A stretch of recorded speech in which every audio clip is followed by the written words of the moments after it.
Yo, what's up, Rith? How are you? How's it going? Good to see you guys here. I can't sleep, so you guys get to watch me code for another who knows how long. You gotta be a little bit quiet though, because people are sleeping. So, if I sound weird, it's because my filter is pretty high. Yo, what's up, Danish? Yo, one of my best friends is named Danish. He's from Pakistan. I'm doing good, Rith. Thank you. Could be better. Could be asleep, but can't sleep, so I'm just gonna code for a little bit and then just go to bed. But yeah, I'll show you guys the app that I'm currently working on because I know a lot of you guys are. I know a lot of you guys are probably from Traverse's channel, and I know you guys love full stack. Well, most of you probably do. So I'm doing this stream because I know a lot of people are gonna be asking for some full stack with React, so gotta give them what they want. Am I a student? No, I actually graduated a year ago, and I'm working right now as a software developer. Haha, I'm from Pakistan too. That's good, man. That's awesome. A fun fact my friend told me is that you could drive at any age over there. Like I heard like a 10-year-old could just get in a BMW and just drive around. Is that true? Excuse me. Watch your Discord JS video on Brad's channel is awesome. Yo, that's great to hear, man. I'm glad that you liked it. Yeah, like it was an honor to do that video on his channel. I was really happy that he gave me the opportunity, so yeah.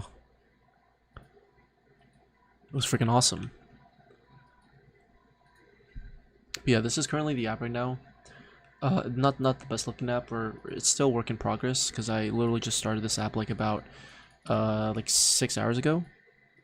So I'm gonna be like continue with it obviously, but right now this is fake data.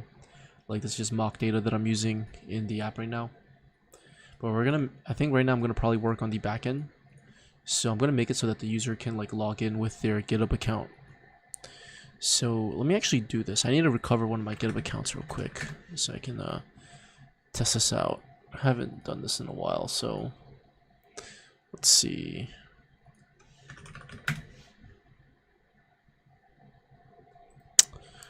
I need to recover my GitHub account.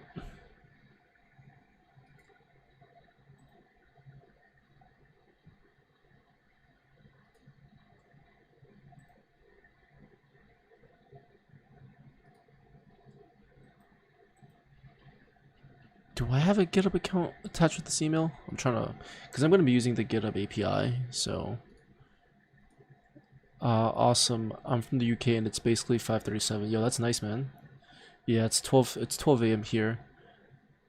Yes, so sometimes kids can drive BMW here from major roads. They get challenged. Yeah, that's crazy. Yo, what's up, Max? How are you, man? How's it going?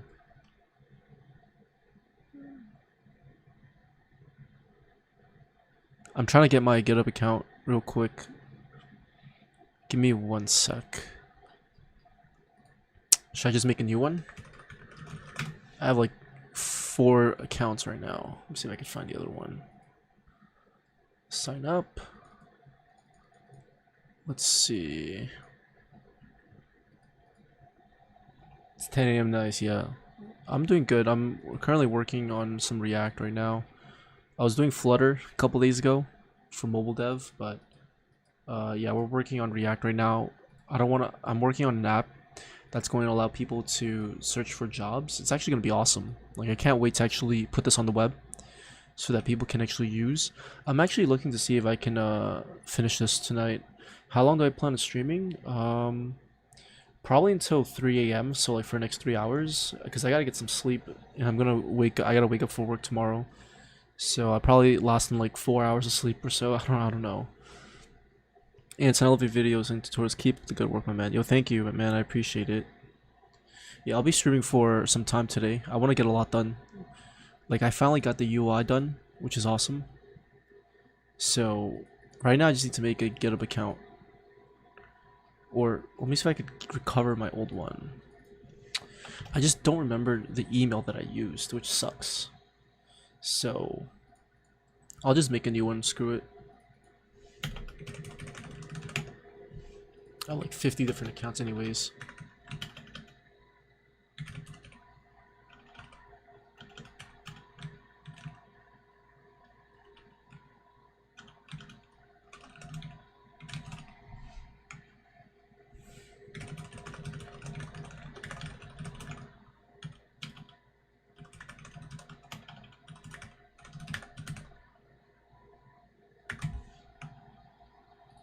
Oh, I do have an account. Let me see if I can recover.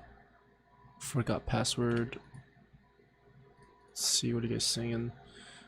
See, you got a font, which is it's called Jost, Jost. I think it's Poppins. No, it's Jost, Jost. Where am I from? I'm from the United States. What's up, Epics? How are you? All right. Let's see. Let me recover my GitHub accounts. Yes, I got it.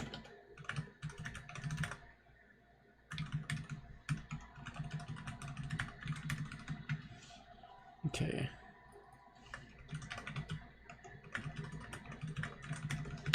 Alright, so what I want to do is I'm going to go ahead and use OAuth 2.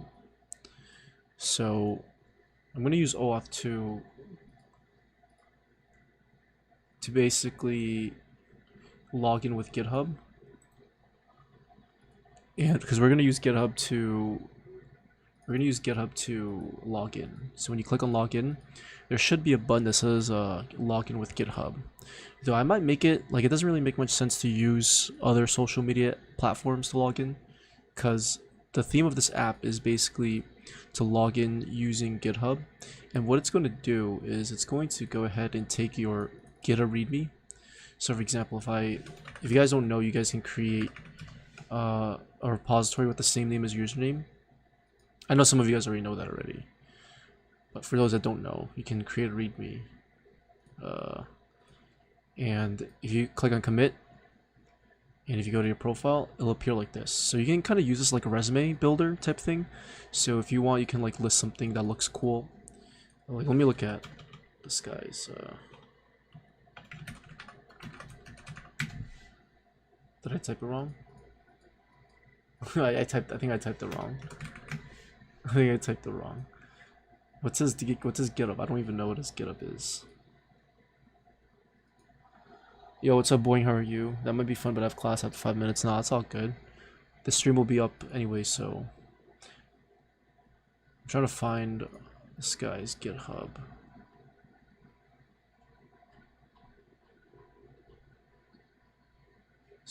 There we go. Did I type it wrong? Alright, yeah, so you can kind of like, for example, it'll have this over here. Is this an image? What is this? Is it an image? No, it's not an image. It's probably some HTML type thing. I don't know. But basically what it's going to do, it's going to take this whole thing and it's going to use it as like a resume. So, you know, other people who are hiring can use it and they can see your skills and everything. I'm not sure if there would be any issues though, but I think if you actually, let me actually do this.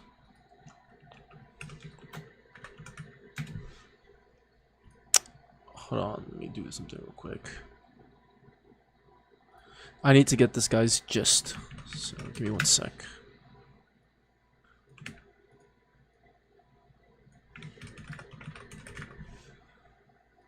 I don't even know what the gist ID is. api.github.com.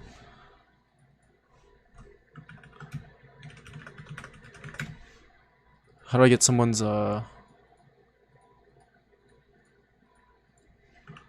goddamn, I gotta look up GitHub API real quick. GitHub API. I haven't used it for a while. GitHub API. They actually support GraphQL too, which is pretty awesome.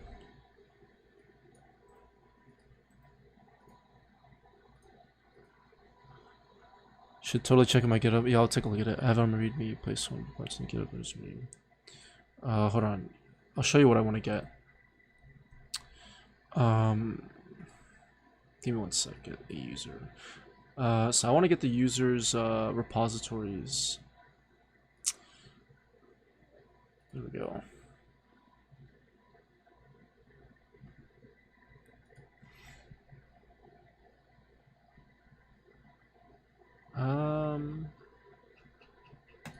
Oh, what? Can you just tell me the endpoint?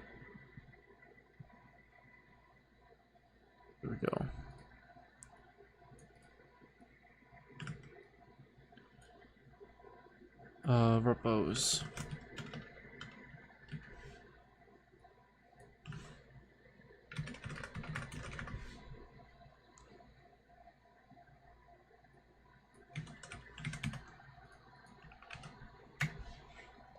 Alright, so this is what's gonna look like.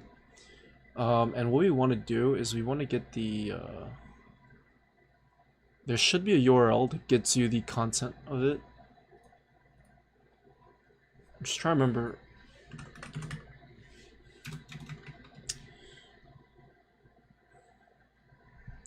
Hold on.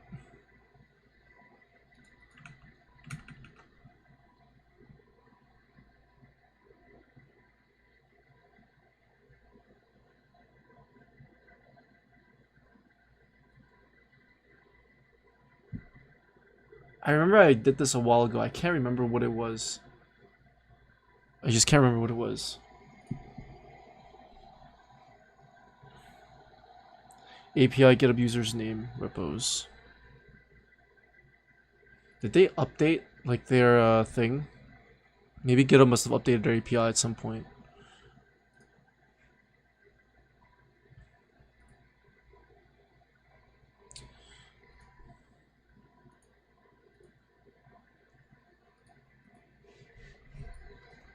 It's been so long since I've used this, so we'll have to discover some shit today.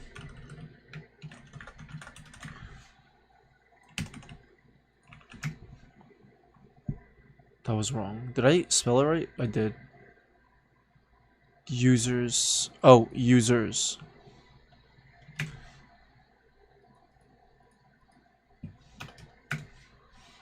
Alright, so hold on. I remember I did this before. I can't remember what I want to get the content. I just can't remember what it was that I did last time. It was so weird. I did it a while ago. I'm working on a job listing application right now. Now I'm trying to get data from GitHub API right now. I just can't remember what it was that I did. Basically, I want to get this. Look, I'll show you. So I want to look into this repository, and I need to get the content of the file. That's what I'm trying to do. Okay. Oh, I could have done this. But there has to be a way to do it from the API though. GitHub get content of file in repository.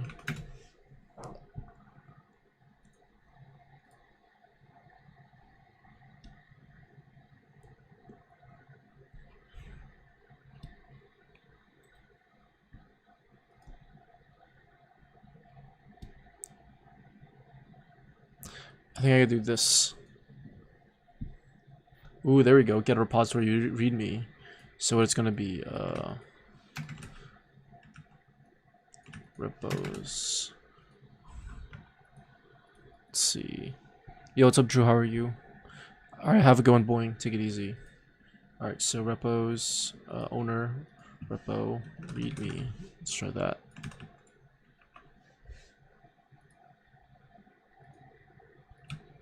Alright, let's see. Okay, so this is what it returns, if you guys see it. So you see this? What is this? I think this is the binary content. I think it's in base 64. Yes, yeah, there you go, base 64. Base 64 to UTF-8. So now we throw this into a converter. So paste that in. Okay. Okay. Very interesting. Very interesting. Huh.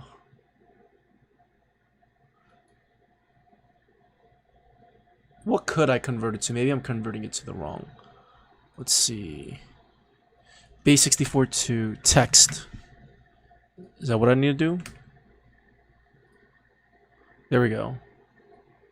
Alright, so you can see that we have everything here. Now I'm not sure about all these weird characters, but I hope it doesn't really screw anything up. You can see we have the div. How does this look in HTML? It looks like shit. Oh, Jesus, it looks so horrible. Yeah, you have a bunch of these invalid characters. How would I actually... Yeah, there's a lot of stuff going on over here. That's going to be the most difficult part about this, is figuring out how to actually just render the README. I'm trying to think.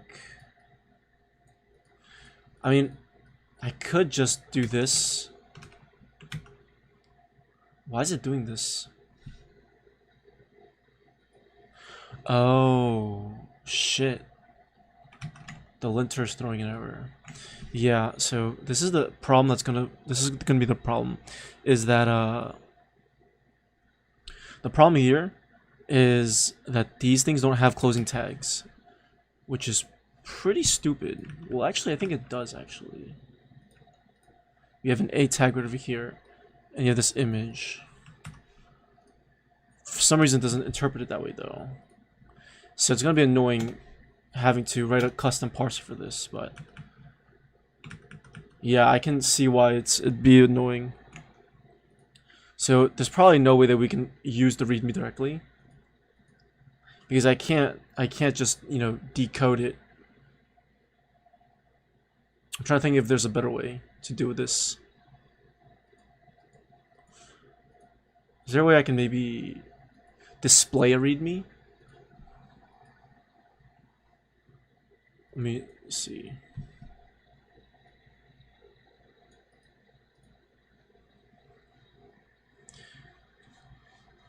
What if I did this?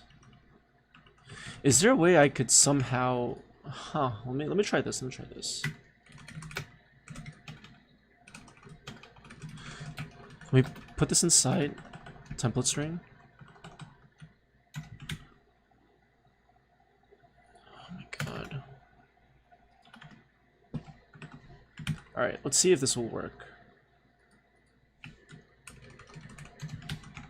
Oh god, I'm scared. What page is this? Jobs page. Okay, yeah, looks bad. Okay, so it's treating it like an actual, let's see.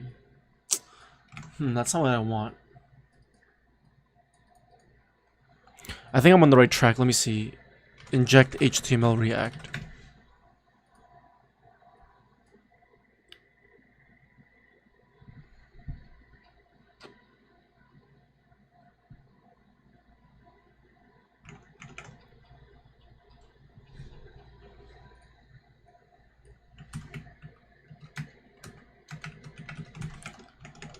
What are the odds this works? Nope.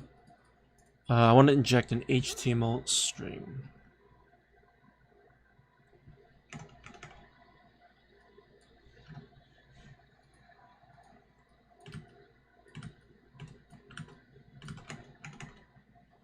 So let's see. We have fragment. Yeah, no, this is definitely not what I want. Oh wait, no, I have this raw string over here that I need to be oh, wait a minute. No, that's not gonna work. Nope.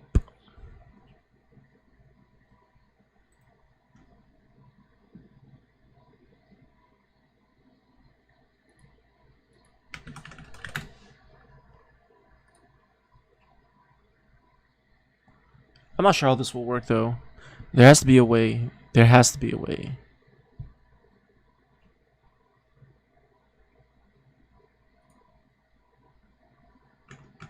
Oh shit, maybe this will work. Oh, was it actually named Dangerously Set? Wow, it was.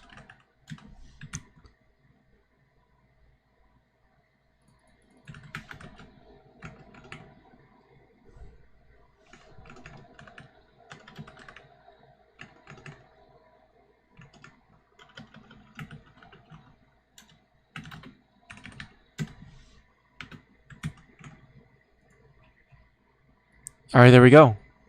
There we go. See how that works?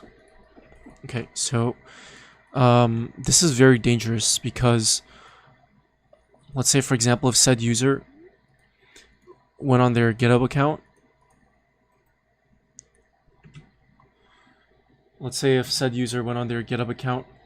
and they injected a script into that README, it could potentially fuck up the entire app. So this is very dangerous, and I need to actually escape the HTML, though I'm not too sure how I would do that.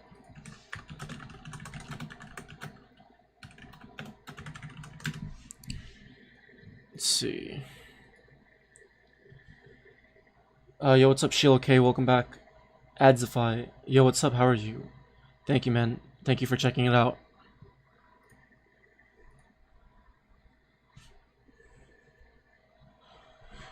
Encode URI.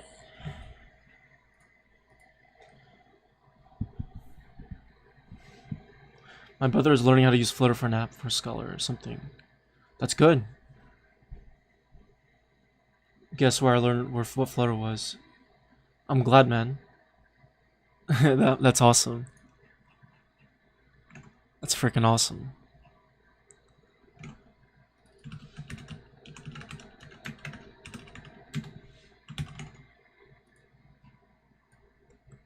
Okay, yeah, this is bad. How would I actually do this? This is a little bit. This is gonna be tricky. We need a way to safely inject the HTML.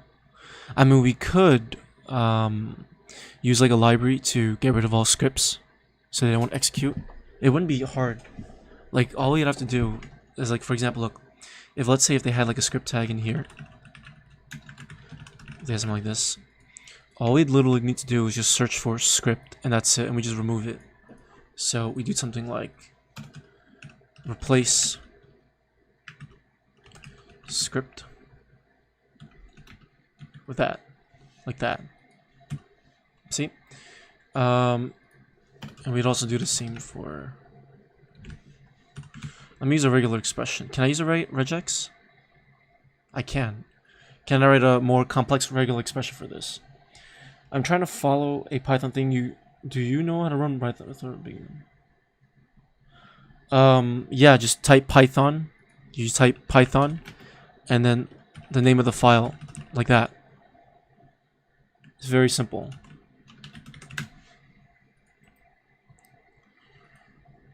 Yo, this is awesome, dude. Like, yo, you can't. Like, I gotta admit. Look at how beautiful this is. Hold on. There has to be a better way to safely inject this. I don't want to rely on replace. I honestly think it's more than enough, but I feel like it's just not enough. There has to be a better way to do this, though.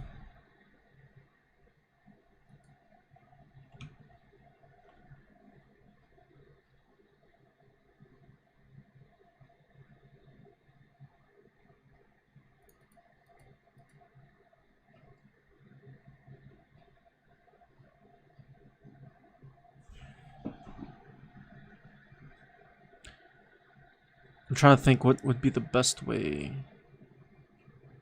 to possibly do this without trying to think.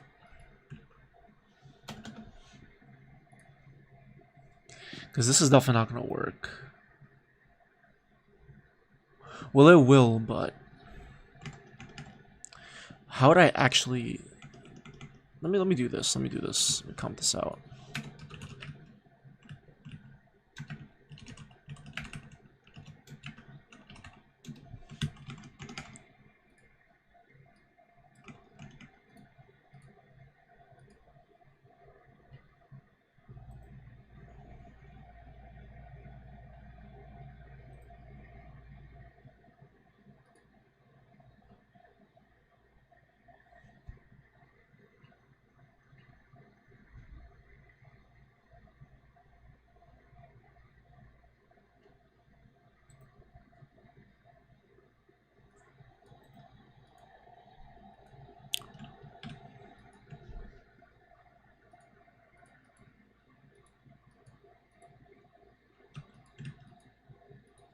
There has to be a better way to safely inject HTML.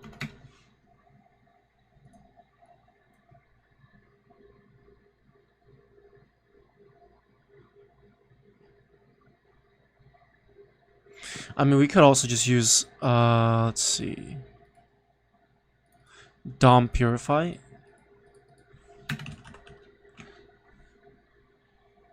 Is that even an actual library?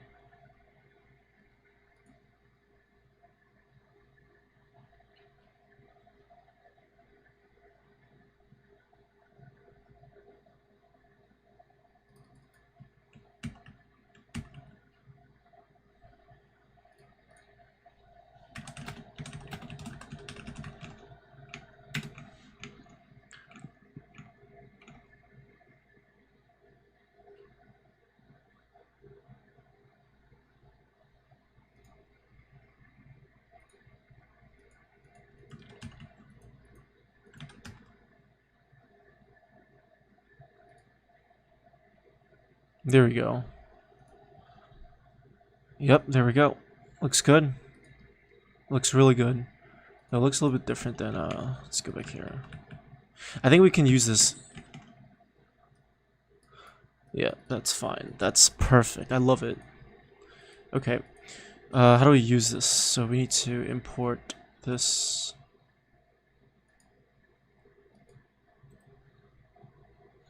DOM purify. No, it uses a virtual DOM, it seems like. Let's see. Does it? Import DOM purify. From DOM purify. Okay, and then what's going on here? We have to install types. DOM purify. Alright.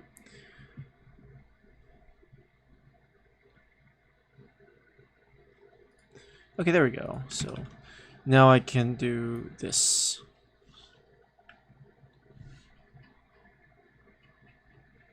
So let me comment this out again.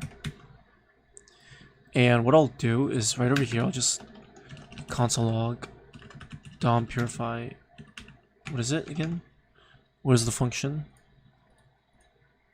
It is, let's see, sanitize. Injected HTML. And let's look at what it looks like in the console. So it just looks like this. Okay. Now, what if I try to... Oh, shit, you see? The script tags aren't there anymore. So let's say if I try to do something like document get element by ID. Let's see what happens. You see how the script tag is not there anymore? So it's doing its thing. Okay. I mean, I trust this library more than doing it myself. So okay. Okay. Awesome. So what we want to do is we want to sanitize the HTML. And then we want to render it.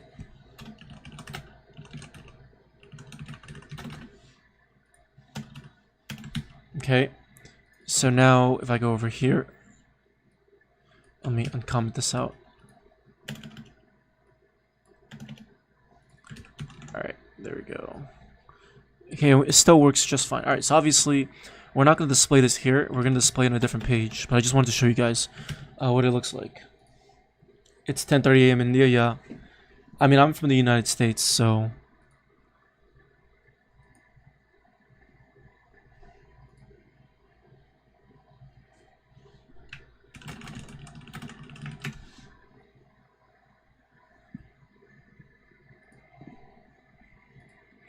So hopefully you guys get a better understanding of what's going on. Okay, so now that I'm glad that that works, here's what I'm going to do. I'm going to go ahead and implement the login page. So, let's see. It's kind of useless to have this login page, but what I'll do is I'll do this. I need to set up the backend for this project.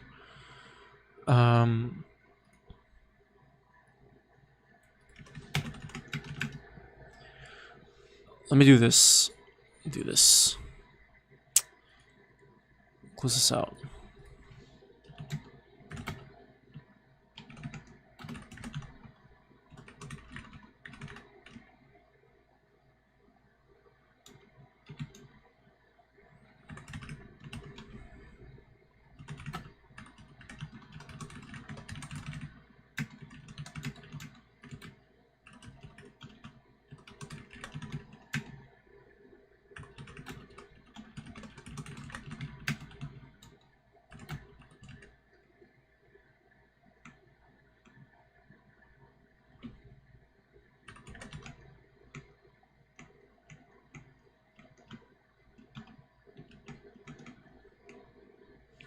Did I do something wrong? It's a directory, right?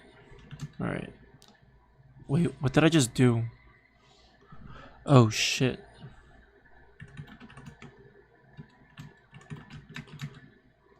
Hold on. Jumps. Wait, what did I just do?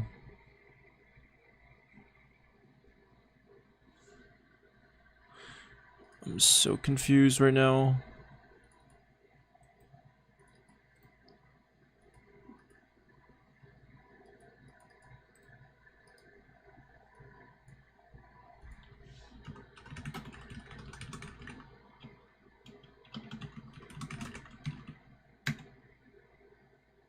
Oh.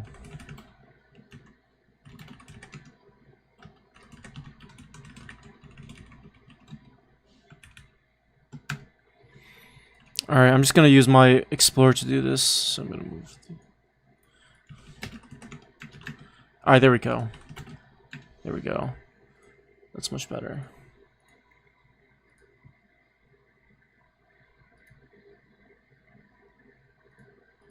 Alright, so I have my backend and my front end in the same folder. And I should probably use Git, but whatever, who cares. Alright, I want to be consistent, so I'm going to use TypeScript for the backend as well.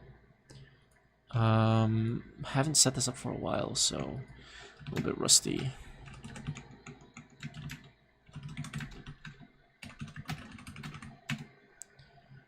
Alright, so we need TypeScript. Express. Cores. What else do I need? Let's just install these first.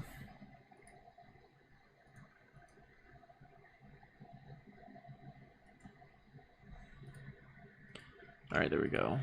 So, let's do a source folder. Source. app.ts.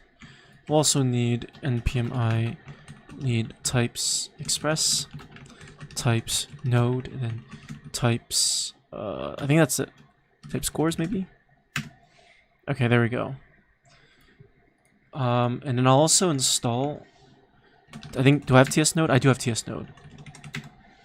And so you should make terminal transparent. I'm too lazy to configure my terminal right now.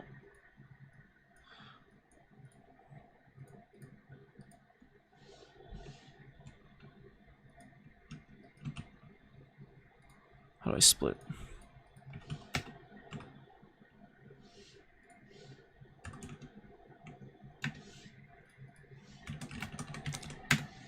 Alright, I'm going to show you guys how to connect the front and the back end together.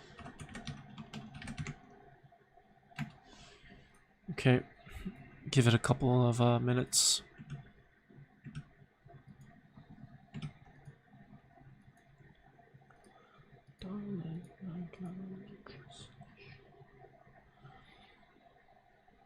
Oh shit, I should have used yarn instead of npm. Fuck.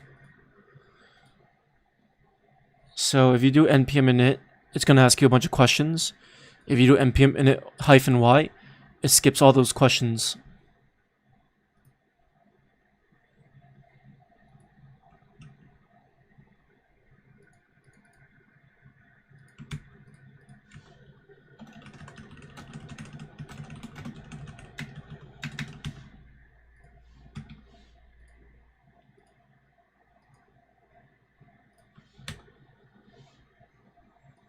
Alright, there we go. I'm going to use this terminal for installing additional packages, so I don't have to keep like going back and forth.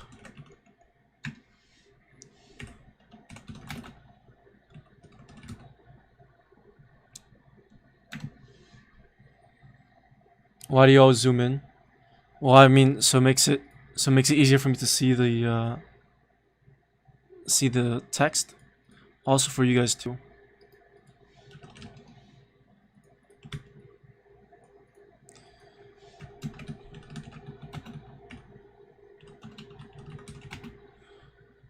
How do I do this again, NodeMon? I need to execute it with, let's see.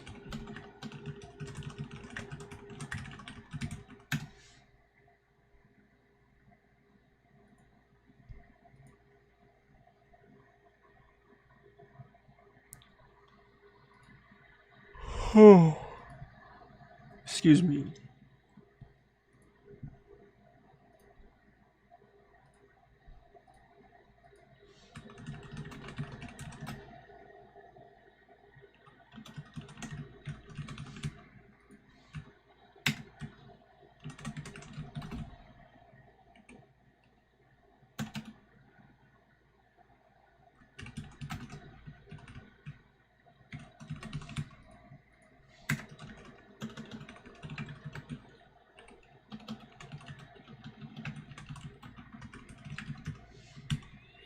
Oh yeah, I need to also initialize this TS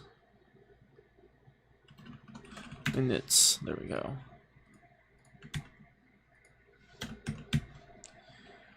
Let's see what else. Output directory.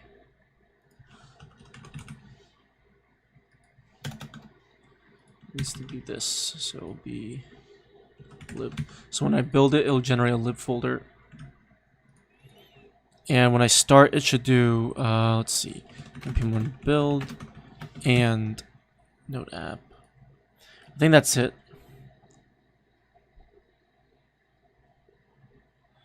Slide animator, what's up? How are you? Welcome to the stream.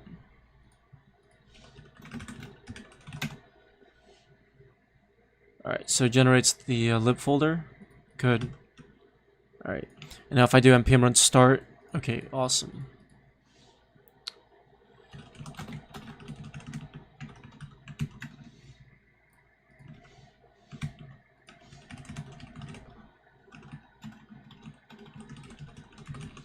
Let me check my environment variables real quick. Maybe I already have one set for, I don't. Okay, we'll leave it like that. Set this to development port. We'll do, I'm going to use 5001. Actually, I'll just use 3001 just to be consistent.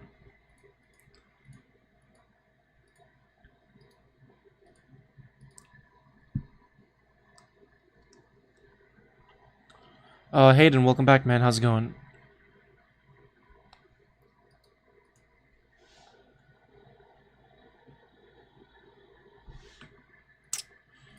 I'm trying to do something real quick. I've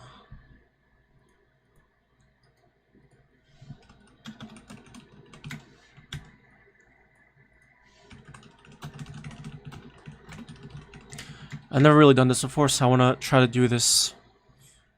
Export function create app. And what I want this to do is I want it to build the app for me. And you guys will see. So import course from course. Let's see.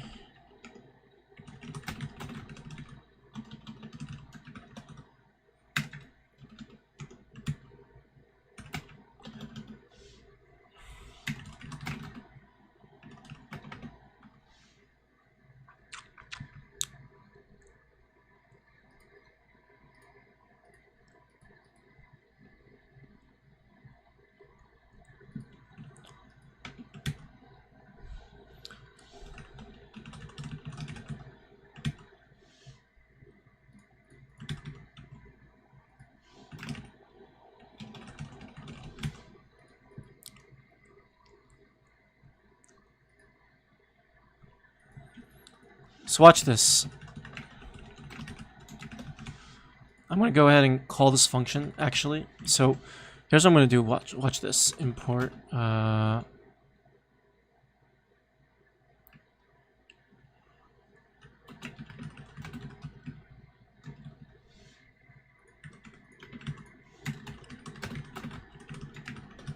Alright, so let me go ahead and do... let me move this over here. Let's go over here. And let's do npm run dev. So it's saying undefined, that's because we haven't called the config function. So let's do that.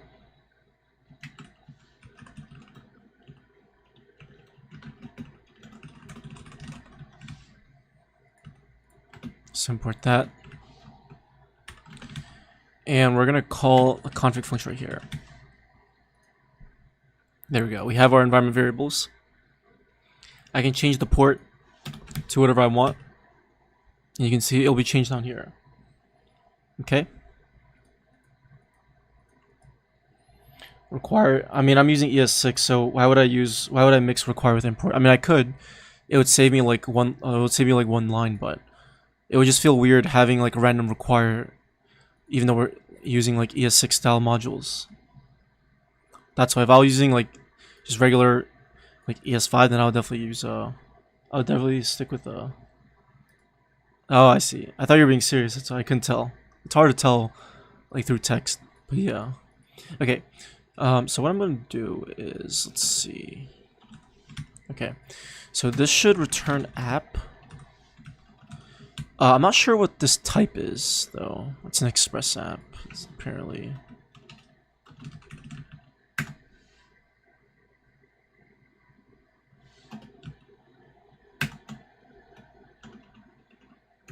I'm trying to see if I could get the types.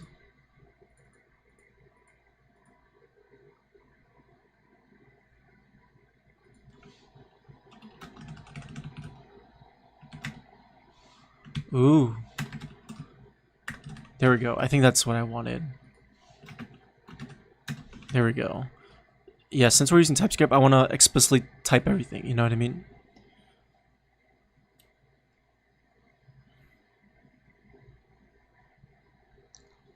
Import config then token. Yeah, I could do that. But I mean, the dynamic import function is it's asynchronous, so I would have to make this function asynchronous, which I don't want to do.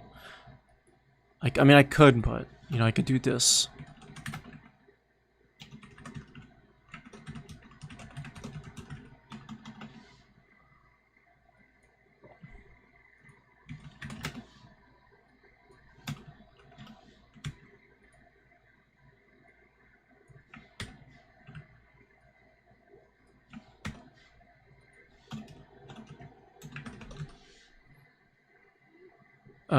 What's it going on here? Oh. Yeah, I mean, that works too. That also works. Okay, so we want to register all of our middleware, so cores.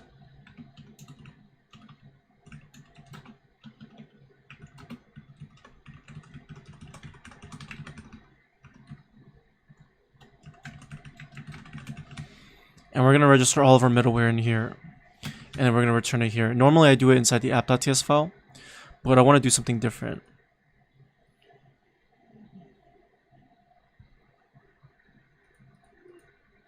Okay. And we're going to create our routes file. And I'm going to take a different approach. I'm going to use the concept controllers. You guys will see.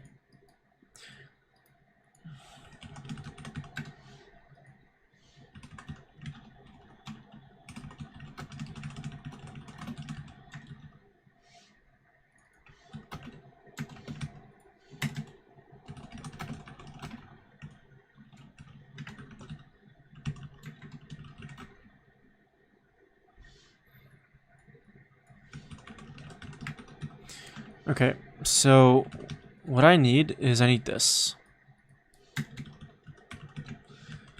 Hold on.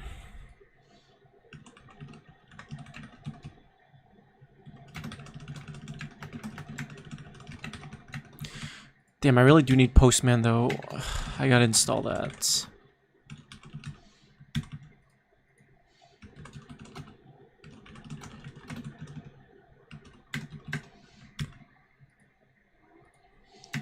I have index file in my routes folder, so I can make it. Yeah, C++ or JS,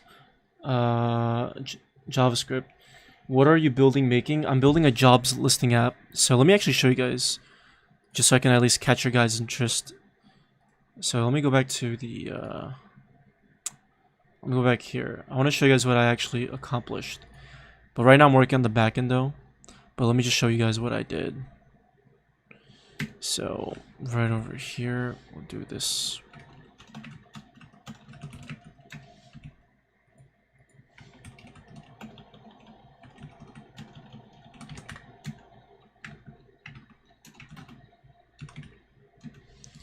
Watch this. So ignore the background. Let me change the background real quick.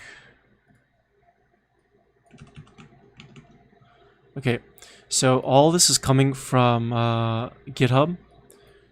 So this guy's you see all this?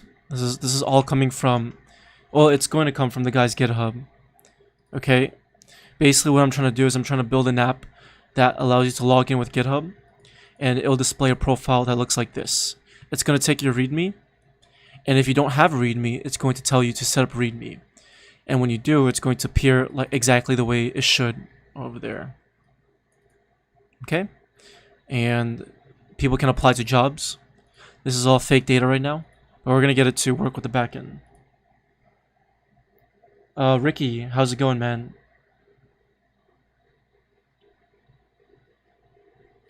What about the big announcement? Pavan, the big announcement was me getting featured on Brad Traversi's channel. Gaming Gladiator, I'm not sure what issues you're having, so I'll start off with describing what it is that you're having issues with. It's very hard for me to diagnose what the problem is if I don't know what the actual issue that you had. You know what I mean? So, what's the channel name? Brad Traversi. He's really big on YouTube. He has like 1.3 mil subs. Yeah, thank you, man. I appreciate it. Lunatic Cultist, what's up?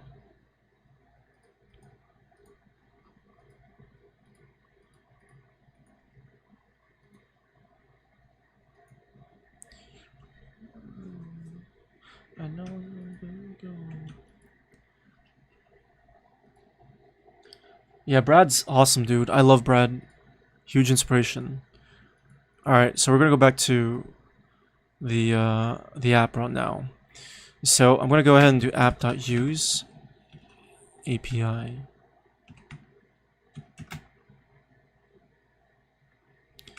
Routes. Okay. Now the app should be running, and we should be able to. Oh wait, hold on.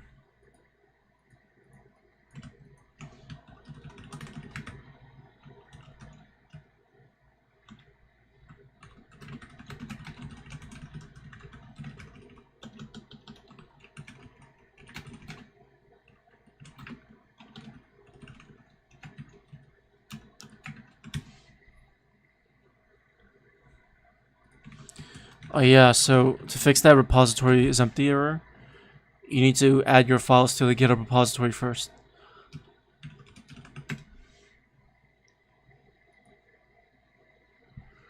Terrible dev.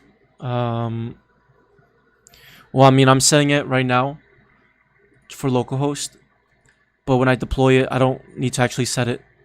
It's just I only set it in localhost, that's it.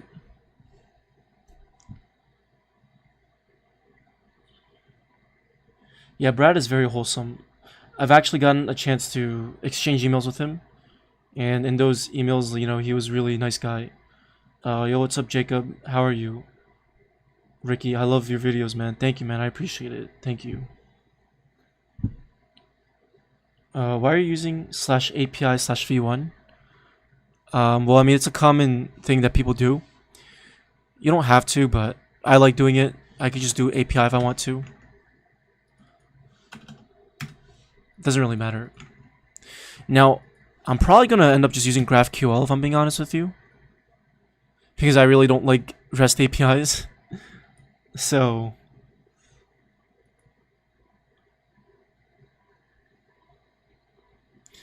I really like you and your content. I like coding and everything related to coding stuff. Yeah, thank you, man. I appreciate it. I'm glad to hear that. It really means a lot. By the way, if you guys are new to the channel, in case you guys didn't know, I have a Discord server. So if you want, you can check it out. The link is in the description. It's a good place to you know, get help and ask for help, ask questions, talk about coding, talk about whatever you want. So if you guys want, you guys can you know, check it out. Everyone's really friendly. So yeah, haven't really had much complaints so far. So alright, anyways, so I think we're good with that. So what I can do now is I can set routes inside here, which is what I'm going to do. So what kind of routes do I need? Well, first we need an auth route. So we'll need /API/auth.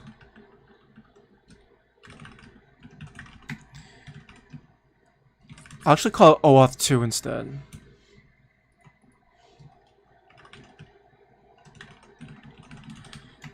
I think these are going to be the two auth routes, or actually I'll just name it auth. Screw it.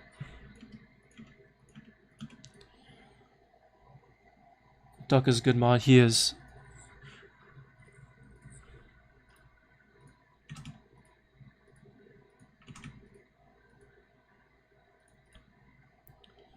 Alright, am I going to use JWT? No. So the reason why I don't use JWT is because normally if you are trying to use it for like a login app, the problem is that if you want to you can't really invalidate JWT. What you need to do for that is you need to keep like a blacklist of all JWTs that are still valid. And that's just like more work. So I personally just use sessions. On my lunch break while you were still streaming. Well, no, I just got back on. I just got back on, yeah. I think I'm gonna stop by often. Still an intern. That's good. Yeah, welcome to the stream, man. Like I mean, I got off. I couldn't fall asleep, so I just decided to get back on and code a little bit more. I want to finish this app, so yeah. Okay, so this is going to be the endpoint. So we're gonna need some routes for the user to create job listings.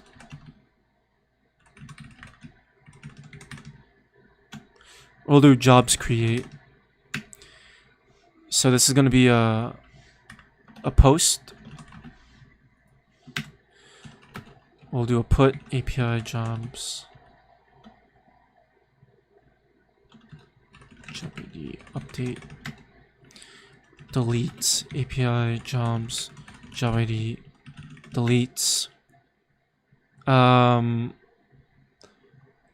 Get API jobs. Job ID. API/jobs.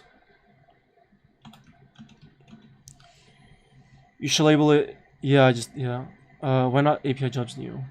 I mean, I could. You know, it's really all perception. Doesn't really matter, but this is a coincidence. But I'm currently working on linked account with various auths. I think that's big for stream. Yeah, I'm gonna be honest with you. Like, the main reason why I'm making this app is to make it easier for developers to just find people to, you know, get stuff done, I guess.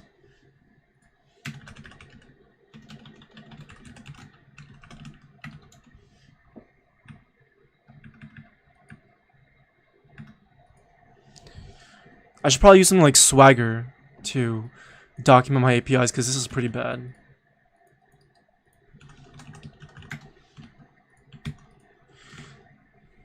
I don't know why I'm using Notepad.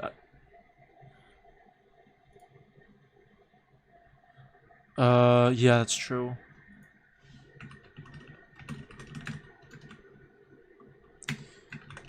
API user.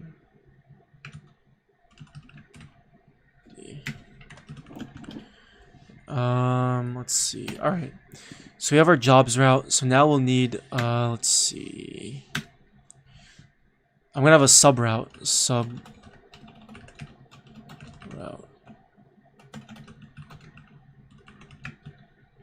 Maybe, do I even need an apply route?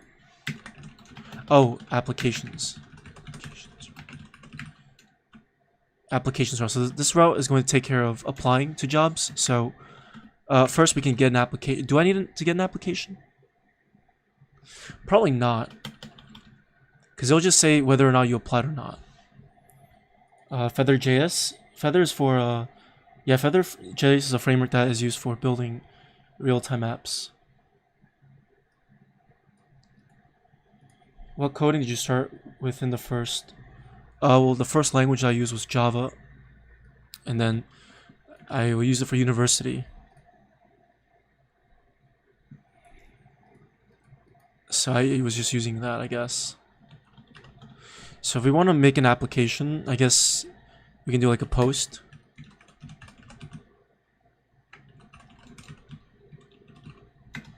Let's see. And I think in the request body, we would need to get the user's ID. Yeah, maybe we could do put instead of post, because put is really for updates. Post is for creating new resources. I should really use Swagger, to be honest, but I don't know how to use it. Let's see. So that's applying. So once you apply to a job, you can't unapply. That doesn't really make much sense. What else?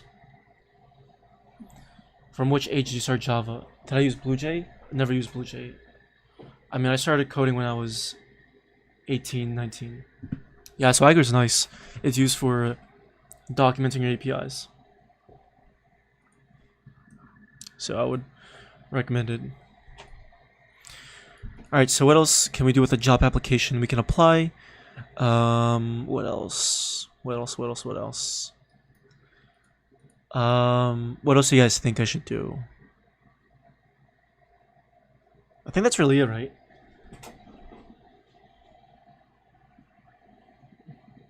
Yo, Lazzy, how are you, man? Nice to see you here. I'm doing good. Hope you can say the same. I just can't sleep, so this is why you're finding me very rarely on a night where I'm just coding live at this time.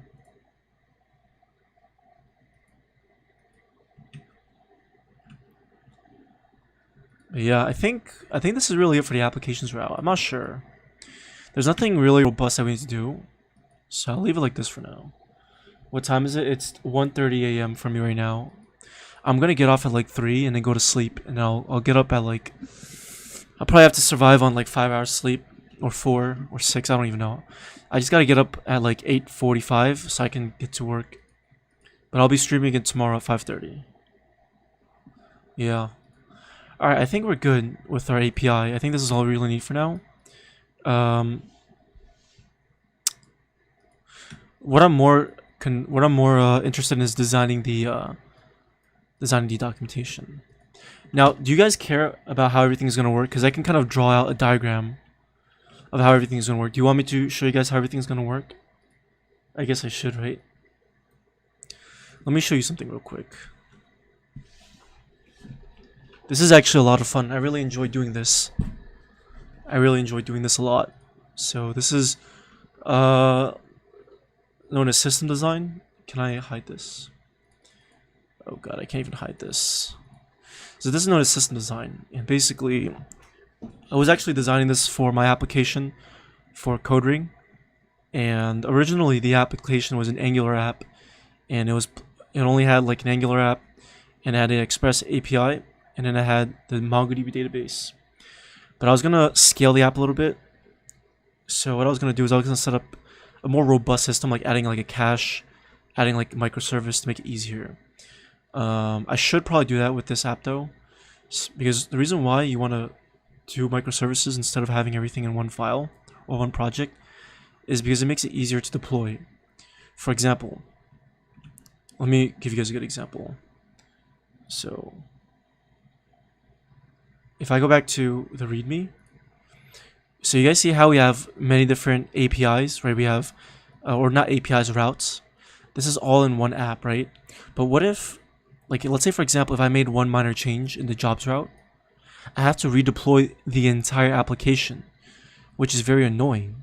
Instead, what people do nowadays in microservices is you have different endpoints as its own project, okay? And so you can just work on that endpoint and you can deploy it independently. So it's basically taking one entire API and splitting it into, like, 4 or 5 different little APIs. Every UI UX front end I know uses Figma. Yeah, Figma is amazing. How many hours would you say I need to spend in Java before moving to React? Well, Java doesn't really have much to do with React. You would have to spend your time I mean, do you mean JavaScript? Because Java and JavaScript are two different things. So I just want to make sure you understand that first. But it just really gets to a point when you're comfortable with the But if you want to get good at React though, you need to start with the HTML and CSS and JavaScript, not Java. They're different things. Java and JavaScript are different things.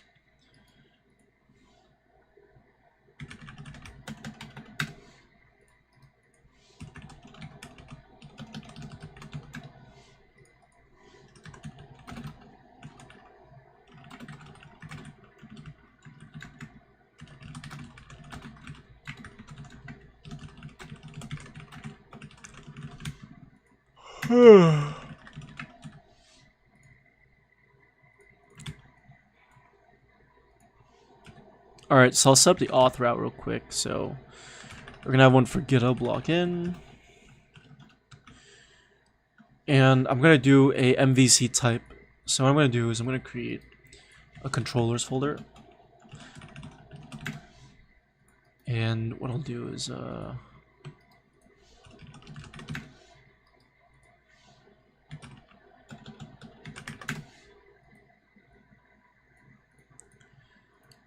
so I did this a while ago, so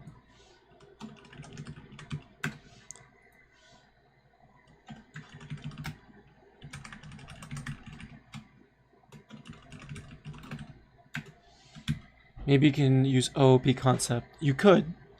It definitely will help a lot, in my opinion. Or it should.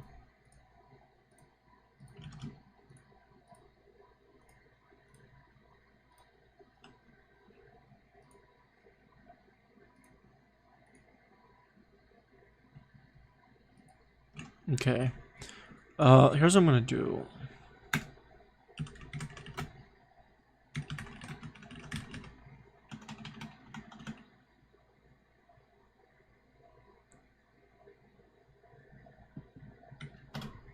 Oh, sorry, excuse me.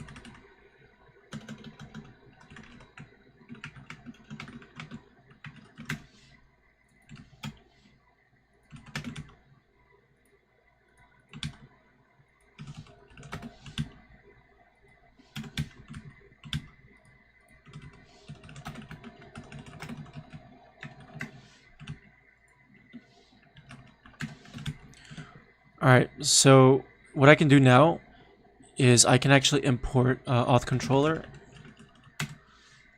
I don't want to import it. Yeah, I want to import from controllers. And I can call the login function. Okay. And it's basically just going to be the request as well as the response object. I'm type annotating these two things. There we go. Alright. So, yeah, the reason why it's static is because if it's not static, I won't be able to reference it. I can only reference this method if I create an instance of auth controller. So static allows you to reference properties without needing to create a new instance of the class. So it's very important to understand what static means. So basically, this is just the same thing as if I were to do something like this. If I did this, I could just do that. But I want to follow MVC pattern. So you have the controller and you keep the controller in a separate file. You don't need to do this. Some people think it's overcomplicating things, but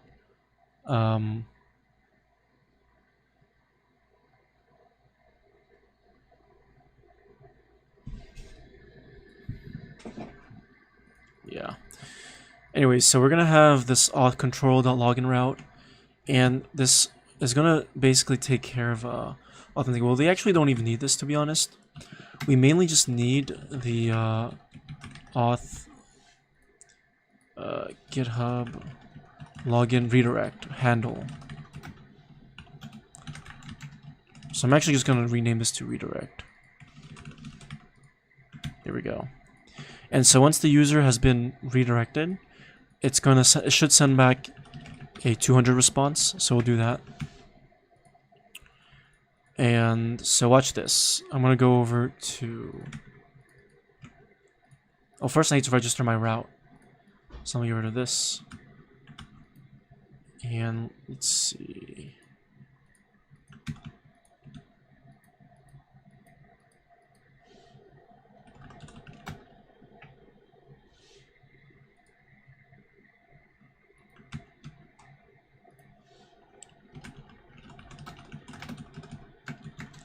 Let's see this app, not wrap.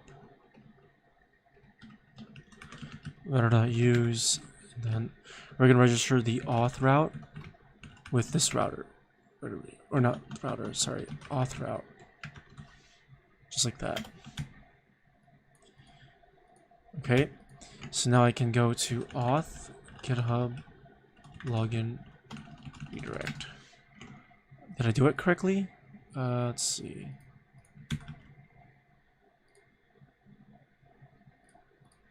Oh, I'm not supposed to add auth. Yeah, this is a little bit long. I'm honestly just gonna do login. Screw it. This is really long. We don't need the login. Okay, see, it says okay. So, is there a delay on my stream? How long have I been doing this web dev thing? I've been doing web dev for about, I think, consistently, 1.5 years. Total 1 year. I mean, 2 years, sorry. Why don't you just keep the base API route? I mean, I could. I'm gonna do something different though instead. Alright, so what we need now is we need passport. So these are the base login routes. Let me actually get rid of this. So we need passport. Okay. So I'm gonna go to my GitHub account.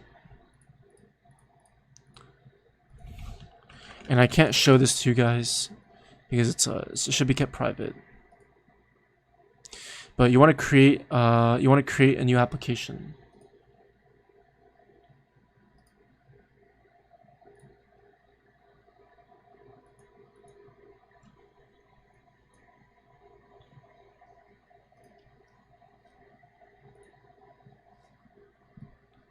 So you want to create a new GitHub app over here.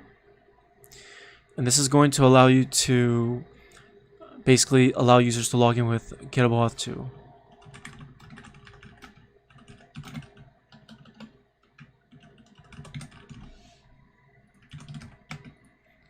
And you can just write a description, homepage URL.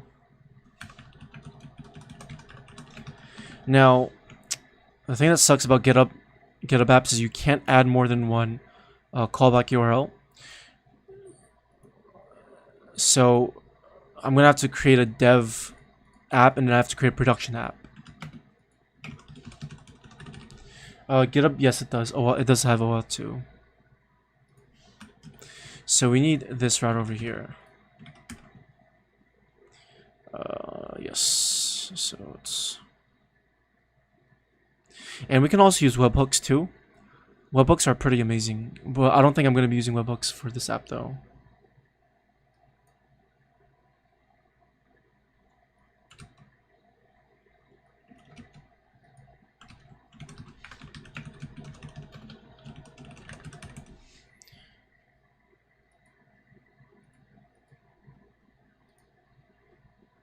Okay, so I just created my app, so I can't show this to you guys. Well, a lot of apps do use GitHub to log in. Okay, so I need to actually set the environment variables. So I'm actually going to go ahead and do this on my system. I'm not going to do it in .env. Okay, so let me do that real quick.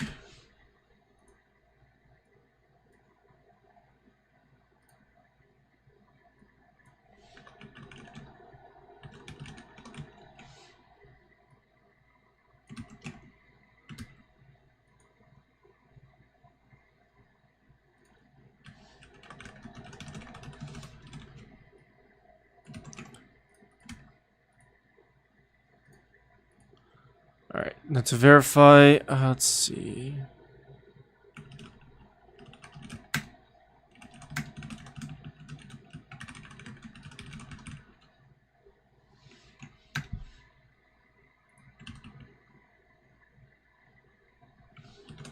Let me verify my. Let me just verify.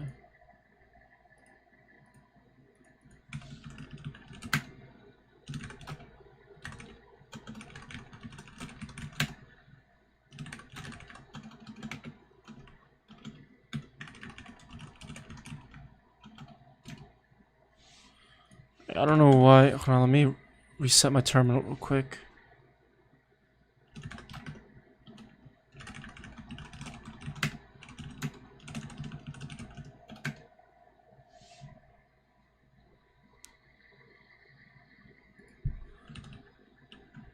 Okay, I don't know if it'll be truthy here though, so we'll have to find out the hard way. Full stack is just a word programmers used to look more pro. Change my mind. I mean, what else would you call them then? Because web development has like a lot of different web development has like a lot of different, you know, fields to it, you know?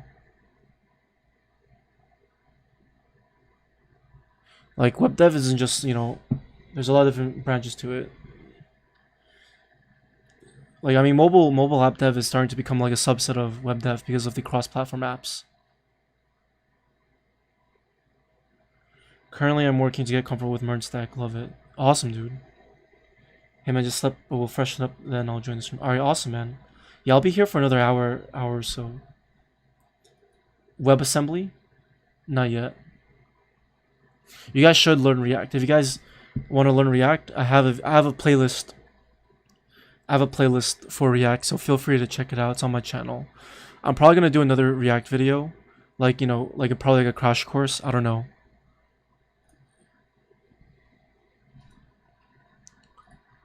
Probably do a crash course sometime. Okay, so I need to install Passport right now. So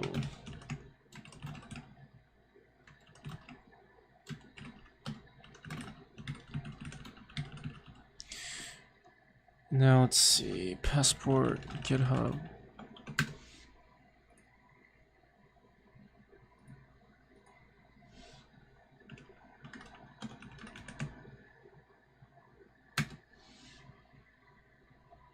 Okay.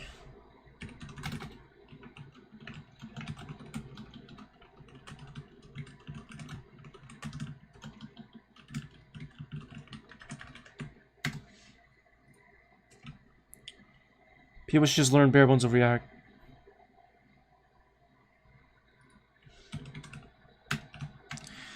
I mean, what do you mean bare bones of React? Because I mean, all Create React App does is just sets up a simple app for you. I mean, I don't know, like I don't really think it's necessary to really learn Webpack and all those things yet, because it's, I don't know. I jumped into React first, and then I did Webpack and learned Babel and everything. I think it's nice, but I don't think it's like 100% necessary in my opinion. Because like as long as you just understand what is going on underneath the hood, that like you know that's just all that matters. Because Create React App takes care of a lot of things that you probably will never need to worry about.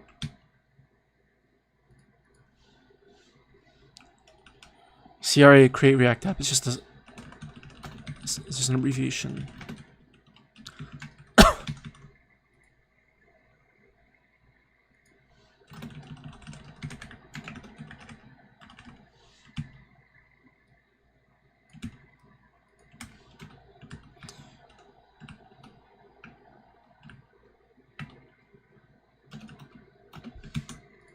Okay. Now for those of you guys who are confused as hell about how Passport works, I'm gonna explain to you guys how it works, because I know everyone when I first used Passport, the documentation was so bad. I'm sure a lot of people can agree. The documentation's horrible. It doesn't show you how to actually use it. Like I hate documentation that just like has things in like broken pieces. It's just kind of annoying in my opinion, you know what I mean? It's just really annoying. But don't worry, I'll show you guys how to use it the right way. So let's see.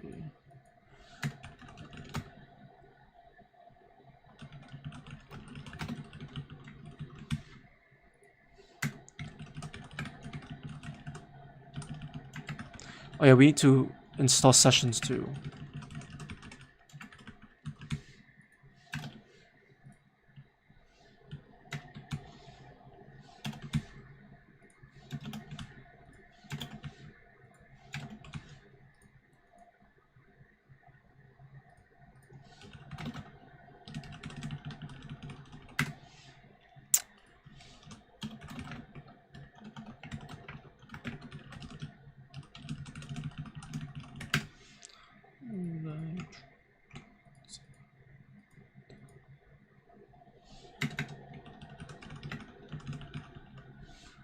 Trust issues.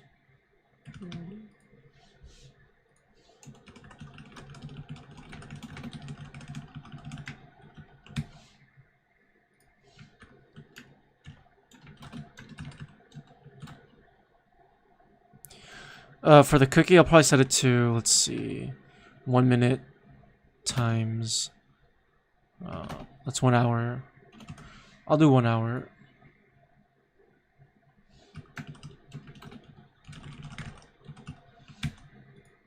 So what I'm doing right now is I'm setting up sessions, and sessions is going to keep our app persistent.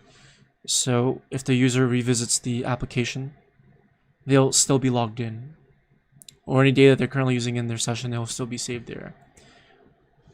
So I'm setting the time the session is going to live for.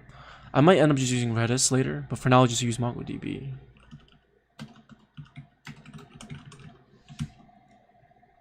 Why do you even use like Passport Session or Express Session? Well, I mean they kind of speed up the process.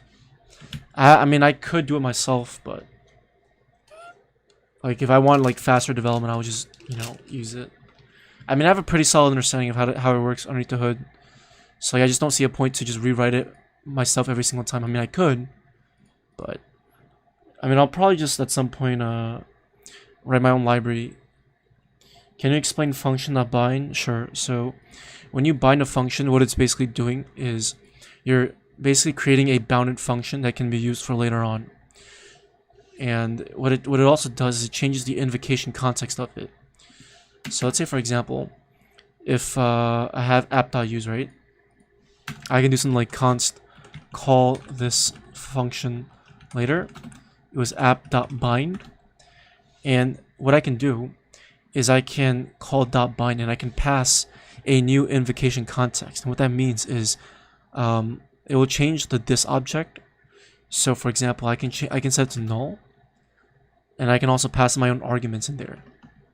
It's a little bit tricky, but once you get the hang of it, it becomes very useful. So I can then call this function, and I can do whatever I want with it.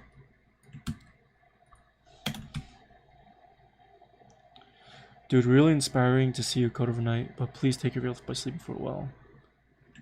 Yeah, I know. My sleep schedule is very, very weird.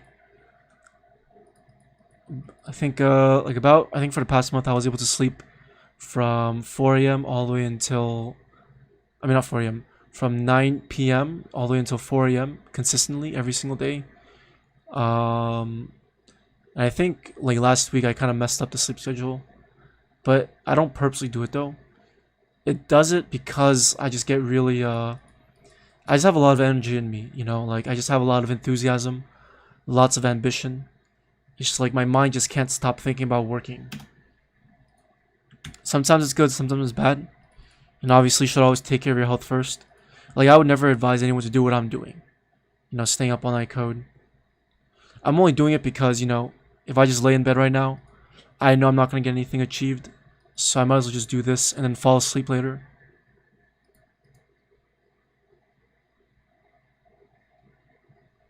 I think what really matters the most is as long as you get your 8 hours of sleep, it doesn't really matter what time you sleep. As long as you get your 8 hours, that's more important. But I do like having a consistent schedule though. But yeah, like I definitely do prioritize sleep. It's just sometimes, you know, I just can't.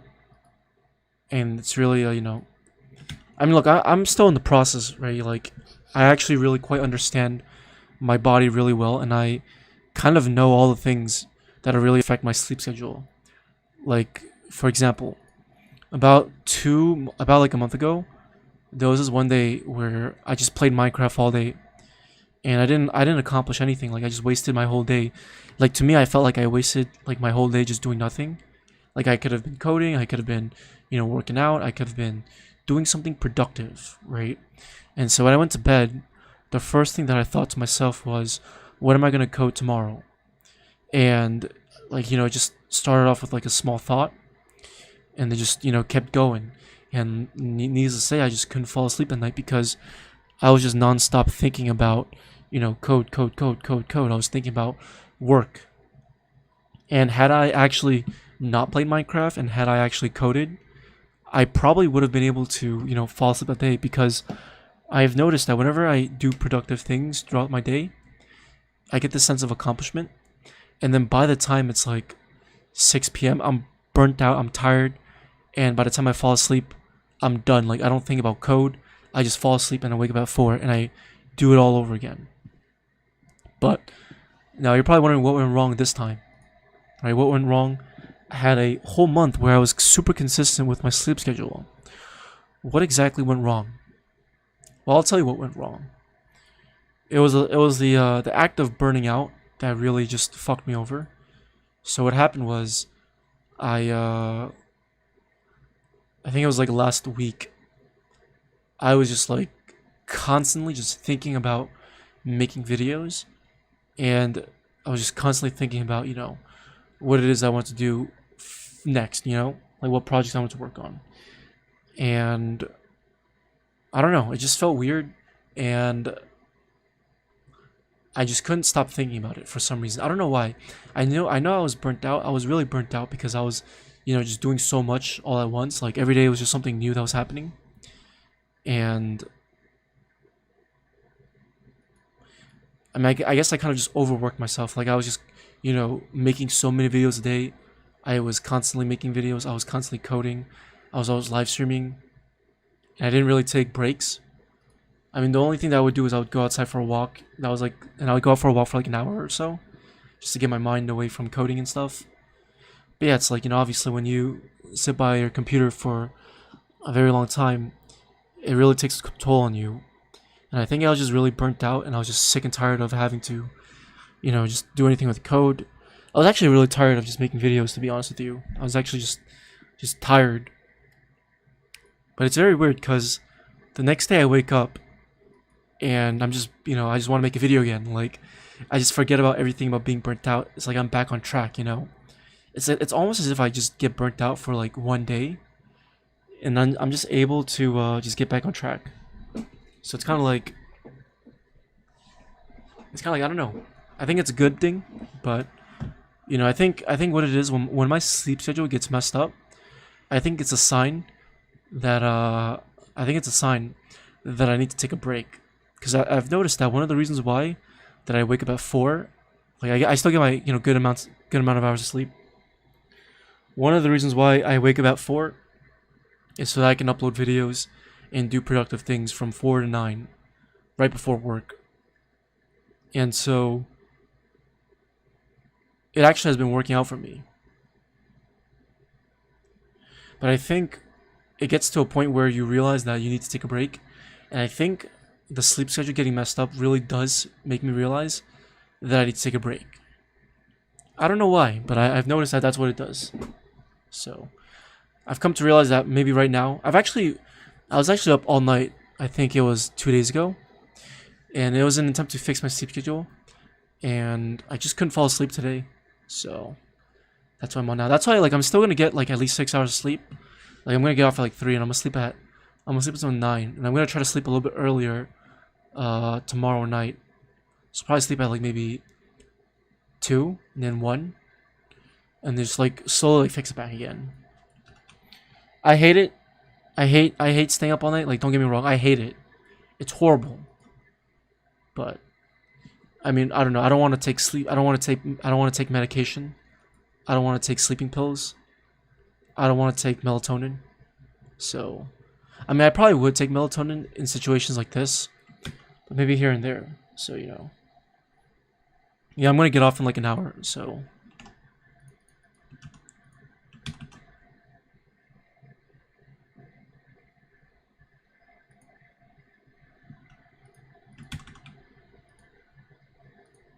But yeah, like I was actually just really burnt out from shit, and yeah, I mean, shit just got better, so I can't really complain, I can't really complain.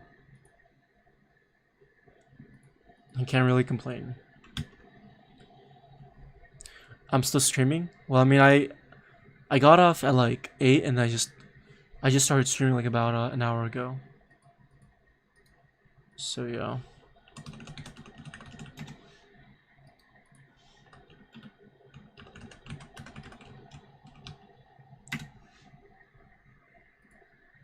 No, yeah, like for me personally, it's just like I like working. It makes me productive. It makes me feel good.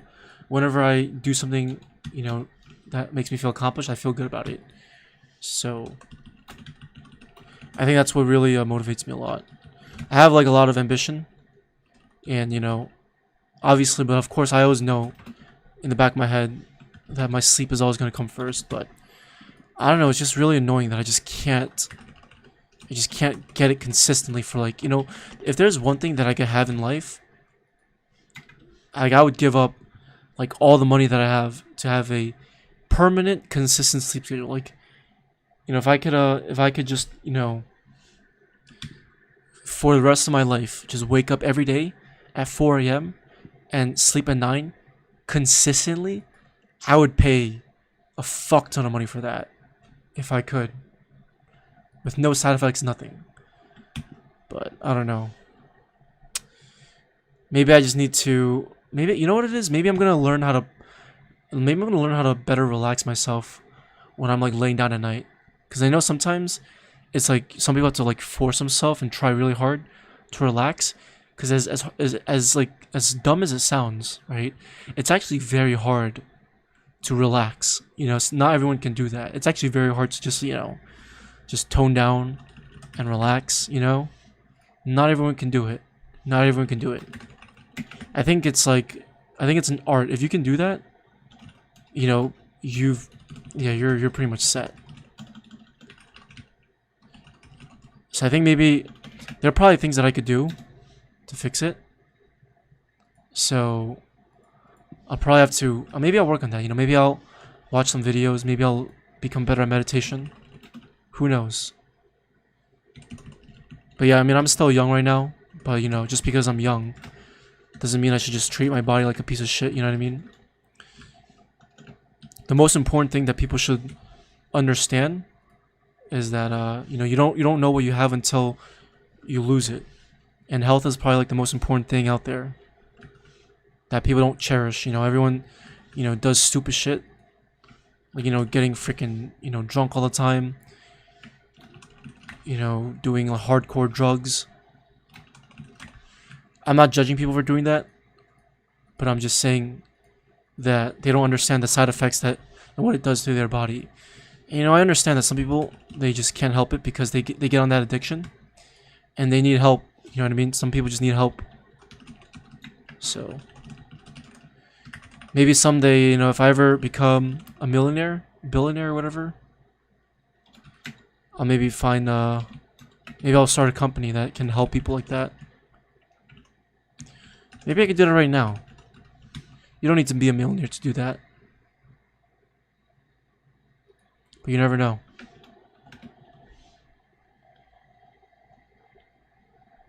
Yo, Roblox, what's up, man? How are you? Yeah, my sleep schedule has been fucked since I was like 17. And I hate it, man. Like, it's not that I choose to do this. It's just that I can't help it. Like, if there's something that I could do, so be it. I've tried melatonin before. I hate it. It worked, but I hate it.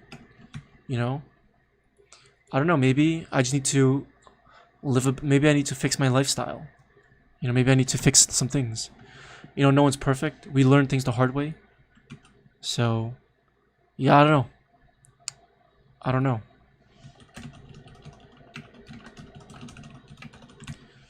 Maybe someday, maybe someday.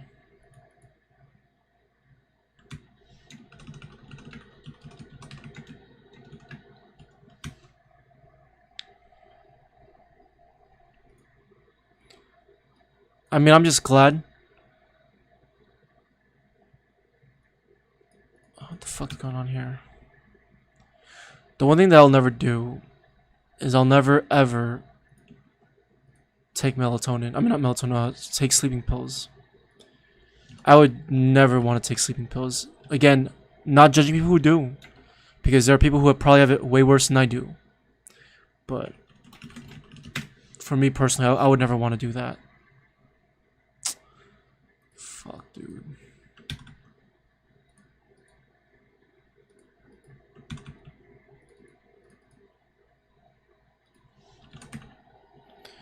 Yo, what's up, Gil Spy? How are you?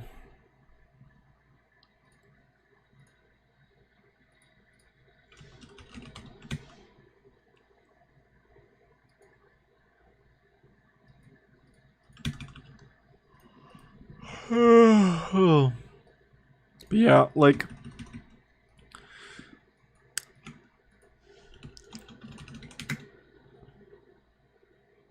it's actually something that I think about a lot here and there, about, like, you know, my sleep and how it's gonna affect me in the long run. Like, I just hope by the time I'm 30, I'm 22 right now, I'm turning 23 next year. I mean, wait, what the fuck did I just say? I'm turning 23 next month. Jesus Christ. Yeah, like, you know, not sleeping really fucks with your brain a lot. And, you know, by the time I'm 30, I want to still have a sharp brain, so I don't know. I don't know what I'm gonna do, but I gotta do something. You know, I gotta figure something out. So I'm actually quite. I think that's probably the thing that I'm most scared about. Really, is just, you know, just being so fucked up from being sleep deprived. That's probably like the worst thing ever. But you know.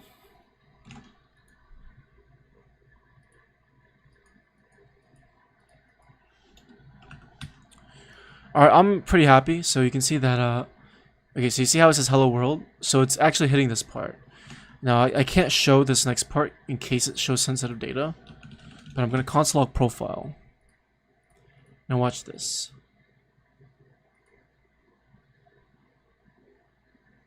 Okay. Hopefully it doesn't show the access token.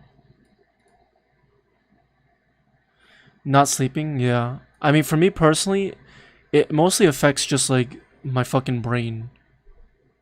Like, I just can't fucking think straight sometimes, or I'm just, like, really fucking tired, so. Okay, yeah, so this is what you see. See the profile? Okay, let's see.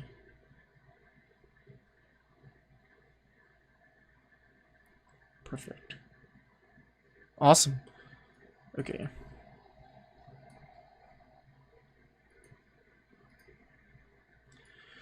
I know some OAuth 2 providers do show the access token, which is really stupid. But yeah, there's a reason why I'm not gonna console log these two. We're not gonna need the access token or the refresh token though, because we're not gonna be doing things on behalf of the user. We're only just gonna be fetching the README. That's it. That's literally it. We're only using GitHub to log in. That's literally it. So now we need to set up MongoDB. So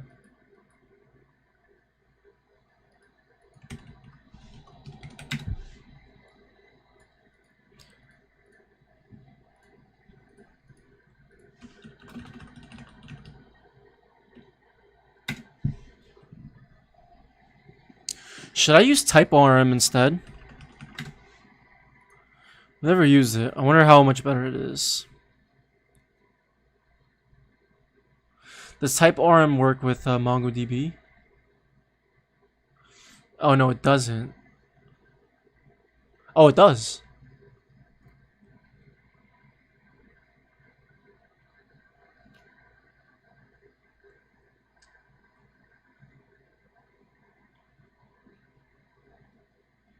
Is TypeORM really just a or? Oh yeah, yeah. Maybe I should use TypeORM. I think that'd be a lot better. Not different. That's interesting. What's path.resolve? I'll have to learn TypeORM at the time.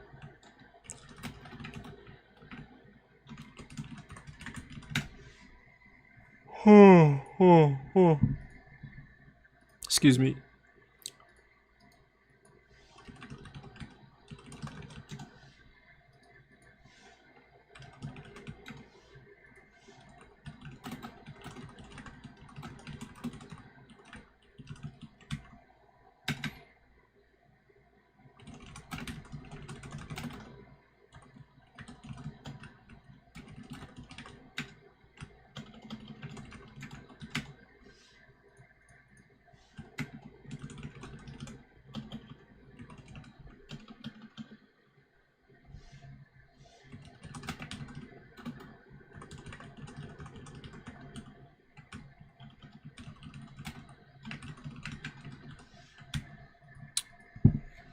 So we're gonna have their GitHub ID. It's gonna be I think it's a string, yeah. It's likely a string. Yeah, you can call it a model. I like calling it schema.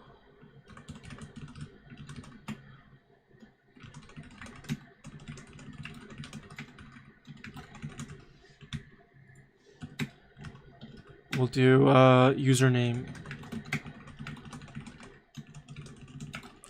And it's not gonna be, we're not gonna set this to unique though. They can change their username at some point. What else do I need? Probably, yeah, we don't need email. What else do I need? Avatar?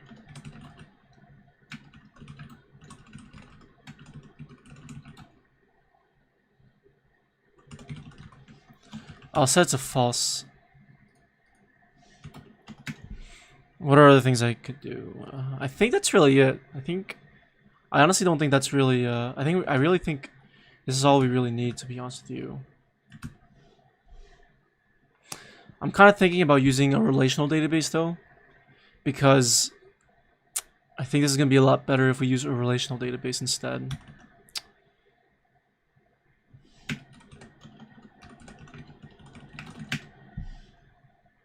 I honestly think, I think relational database would be so much better. I'll use MongoDB for now, but then I'll switch over to SQL. I honestly think relational would be so much better here. I'm not even joking. I truthfully think relational would be so much better.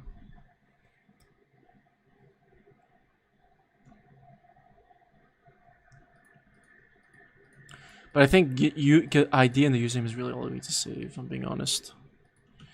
I don't really care too much about the other things.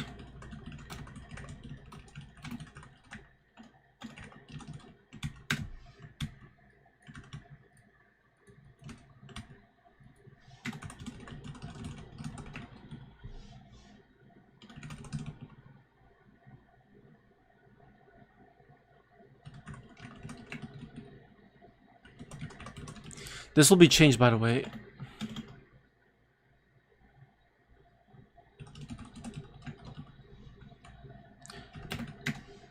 Or should I probably do this inside? No, I'll do it inside here. Because really, this should just be for creating the app. It shouldn't be doing anything else. Actually, yeah, we'll do this for now.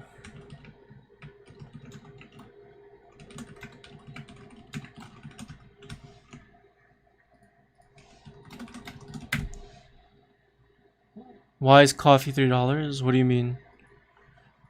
Depends on where you are. Coffee's like $2 for me.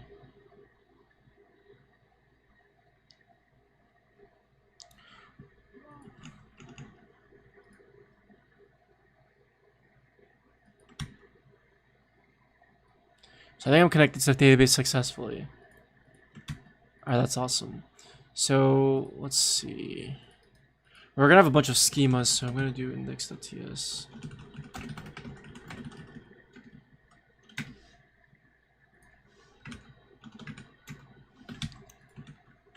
And now I can import this wherever I want, so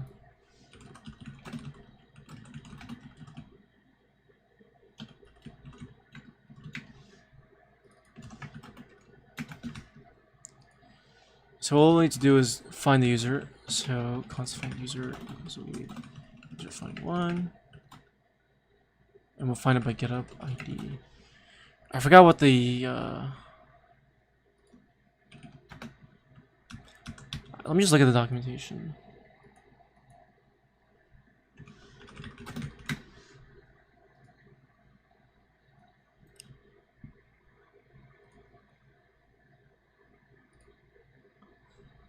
Yeah, I think it's just i.id, so profile.id.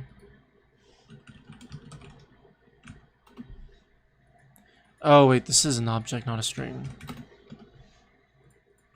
I should type annotate this though, but I would have to add so many different types, which is gonna be really annoying. So I can, but I could probably just attach the ones that I really care about though.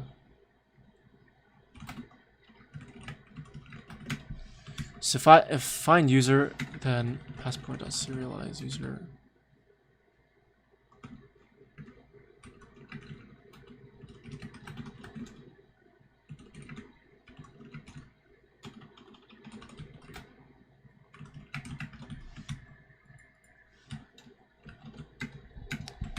Should create a callback if you're logged in.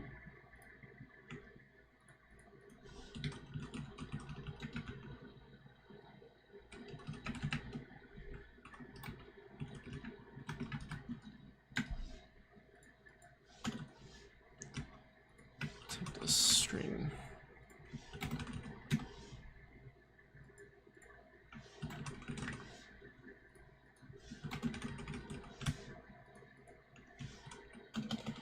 So this is where I need to actually search the database for the user ID. So it's pretty much the same thing over here.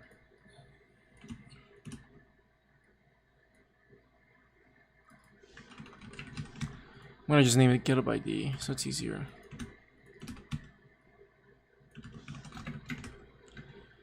And if that's true, return. If the user is found, return it.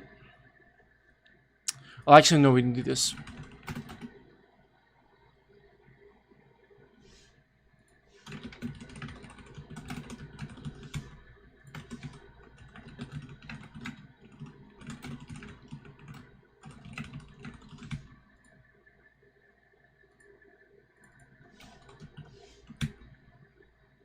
Alright, there we go. My class is going on in the background. Alright, have a go in Agent Gillspy. Take it easy. Okay. So if find user, then we're going to go ahead and call done.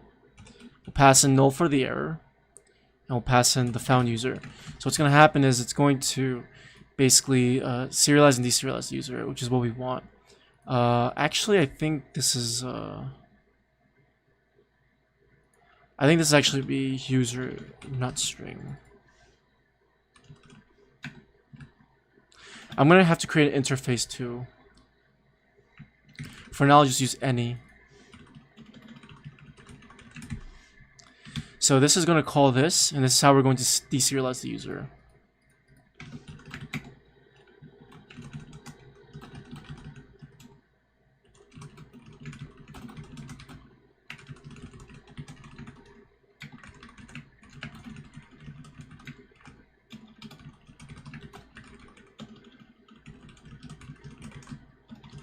I think it's just username, right? Oh, it's .login. Okay, there we go. And I think that should be it. I don't even think we need to call .save, if I'm being honest. And I can just do user. And of course, we need to try catch everything. As always, in case if the error is thrown.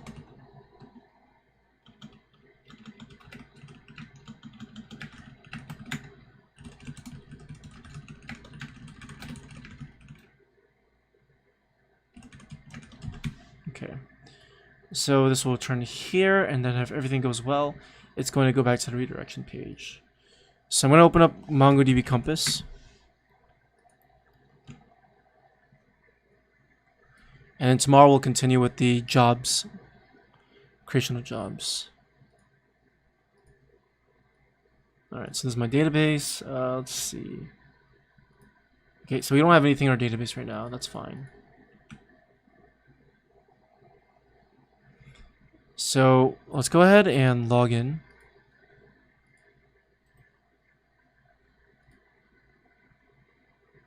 Okay, so it's saying username is required. What did I call this? Profile.login. Okay, there we go. Good. For some reason, it's throwing an error. I'm not too sure why. It's saying username is required, but we have that here. Interesting. So we know that it's definitely hitting the backend for sure.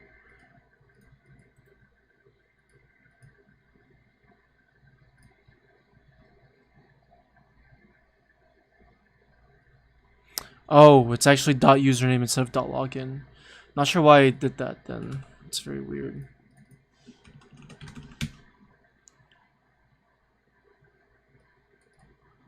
Let me get the person's profile URL too. Now we don't need that.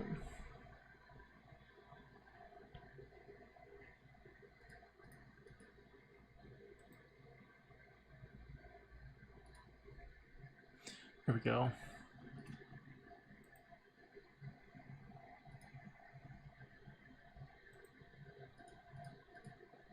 Okay. Awesome. Awesome, okay. So now we're logged in. Okay. And if we look at our database, you can see we have one user right over here. Okay. Of course, we can save more data later on. But for now, I think, you know what? I'll do that right now. Even though we could fetch all this from the API, I'll just save in the database. I think it'd be better if we fetch it from the API though, because we don't want any stale data in our database, if I'm being honest. Yeah, I think it's better if we fetch from the... I think the only thing that we should really save is the Github ID, if I'm being honest. The rest of the things we should probably get it from the API. But that requires us to use access tokens. Well, for authenticated routes. Stale data, yeah, like pretty much data that is like basically outdated data. That's what I'm trying to say. Like outdated data. Timestamps. So like when they're created.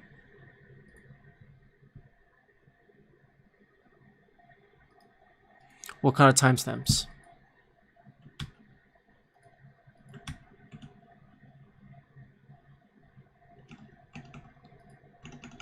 Okay. Well, I'm not that concerned about the backend right now because it doesn't do anything.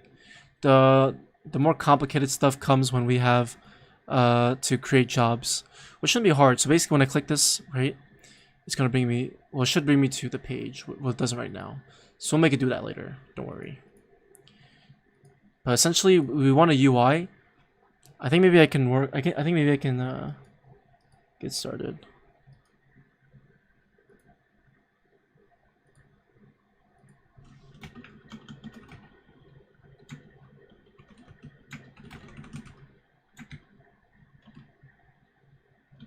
What's auto index?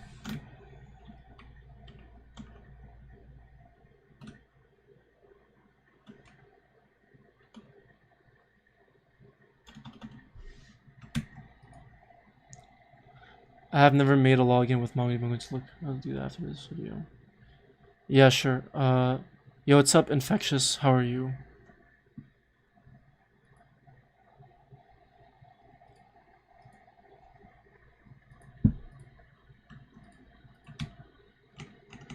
Alright, so I'll create some more schemas right now on the back end.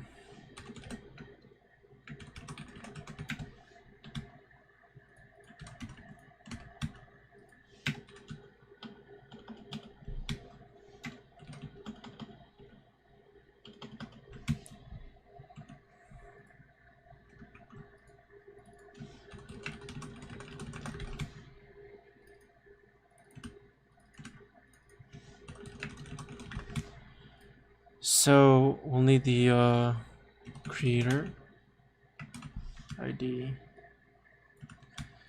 Let's see. This is not going to be unique.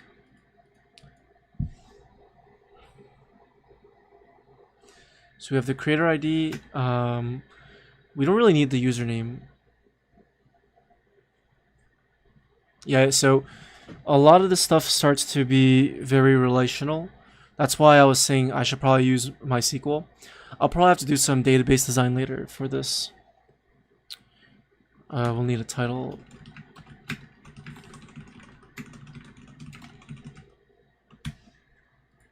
Description.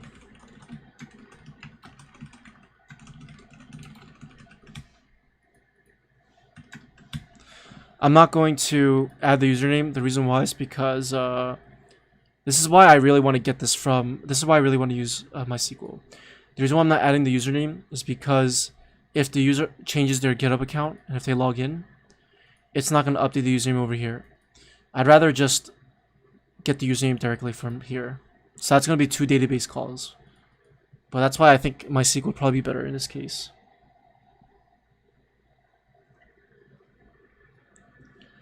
What else? Description. Oh, tags.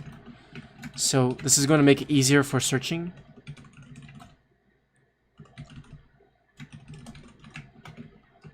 So it's going to be an array. Oh, sorry. It's going to be a string array.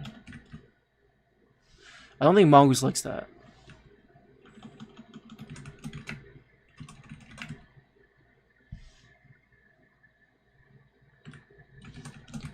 I'll leave it like that. Tags. Let's see. What else should I probably do? Create ID title. Maybe we can keep a map of people who applied. Applicants.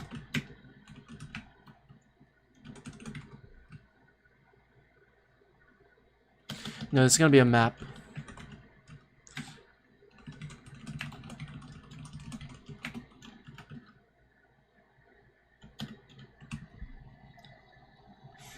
Yo, what's up, love? Welcome back to the stream. How are you? This is why, look, this is why I feel MySQL would be so much better.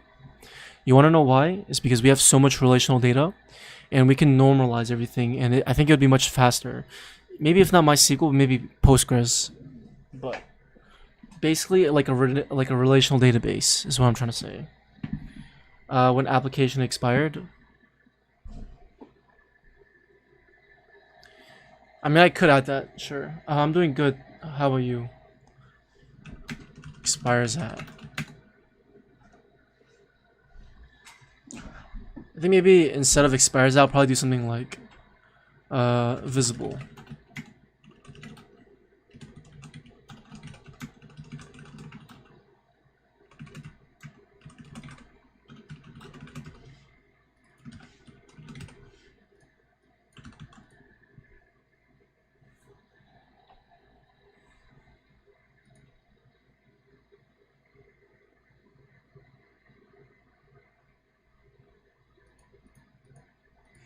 So whether it's visible or not, so they can hide it, they can take it down. Maybe what we can do is we can do something like expires at, set this to a date. And then on the day that it expires, it'll just set visible to off. But yeah, I really do think relational database is better. You tried SQLite, that's good, man. I'm glad it worked out for you. It always feels good to try new things, right? Rapid Devil, good morning to you too. How's it going?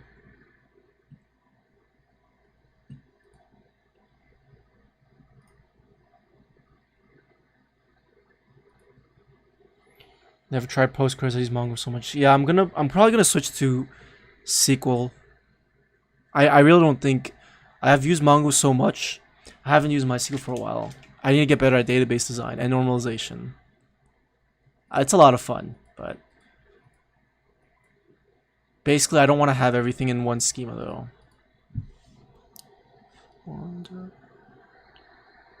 What other fields should I have? Title, description, tags, applicants. I think tags I'll probably do. I might do map instead. Yeah, I'll do map.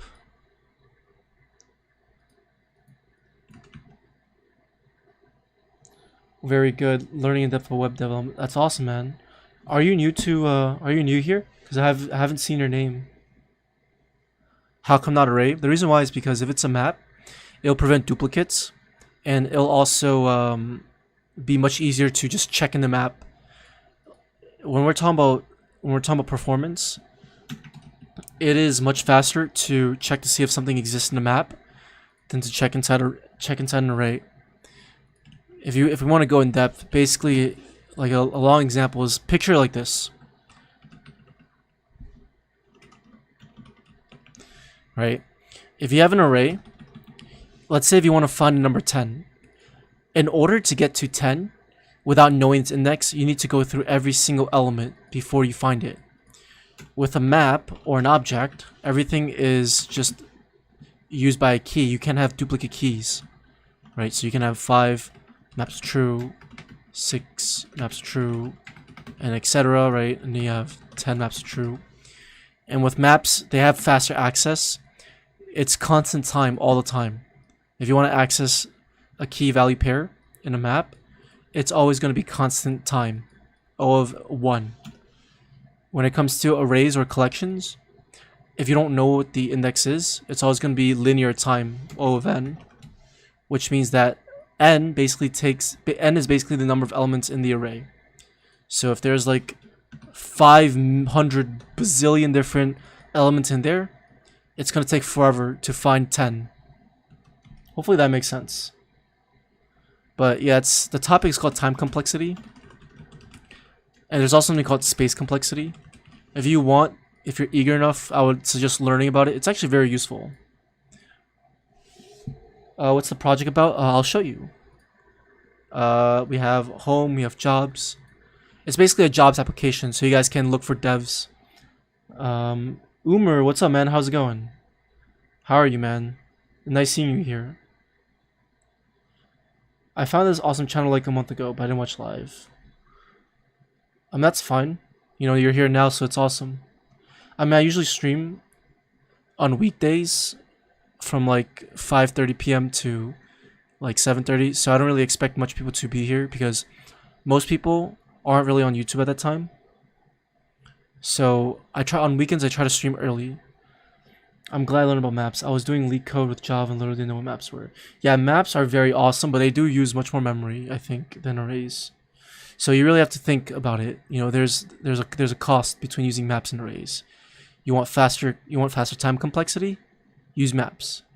You want to use less memory? Use arrays. Where are you from, Umer?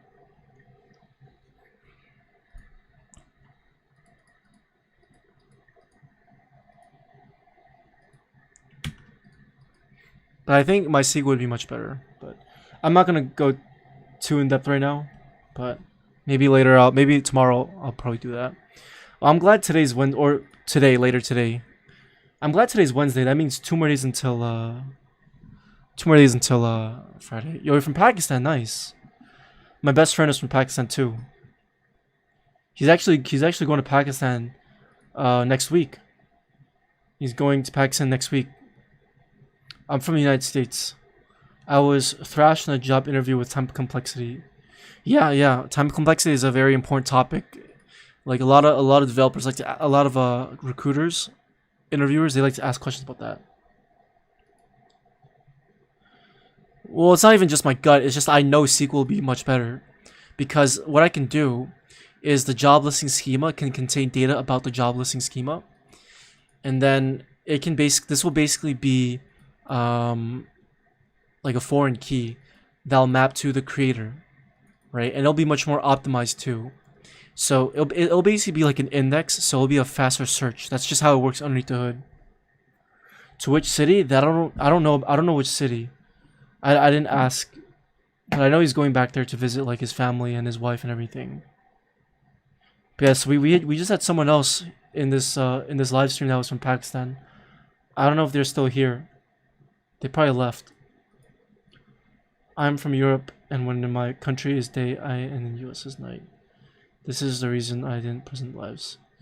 Yeah, I know. I mean, I don't know where in Europe you're from, but most people from Europe are like, it's like 7 hours later, and it's like 2 a.m. at their time too, so. Oh, Romania, nice. How old am I? I'm 22. Yeah, I'm turning 23 literally in a month. So I expect a birthday presents from every single one of you. No, I'm just kidding. I'm kidding. That was sarcasm. That was sarcasm. But yeah, I'm turning 23. Not really a big deal, you know. Maybe 25 is something that I'll look forward to. But yeah, I'm getting old, man. I'm getting old. I wish I could be, 17 again, 18, 19, maybe. Who knows? But yeah. Anyway, so this is gonna be what the job is gonna look like, and yeah. So we'll have applicants. Oh yeah, applicants can also be abstracted away. Yeah, no offense to people who are older than me. Yeah, here that's the thing. I always think about it. Like, imagine being 17 and having the knowledge that I have right now. You know, like and when I was 17, I was too busy playing Minecraft, remembering every single enchantment, remember every single Minecraft recipe. I was too busy playing CS:GO. I was in high school during that time. Hey man, look, I had fun memories when I was a kid. I don't think I would cherish it. I don't think I would, want to replace it. Everyone has their own growth rates. Yo, Nitsan, how are you, man? Welcome to the stream. Welcome to the stream. Yeah, so I mean, hopefully you guys understand the project. It's just like, yeah, like I think this would be a fun project. I should probably buy the domain now before someone else gets it. I'm just too lazy right now.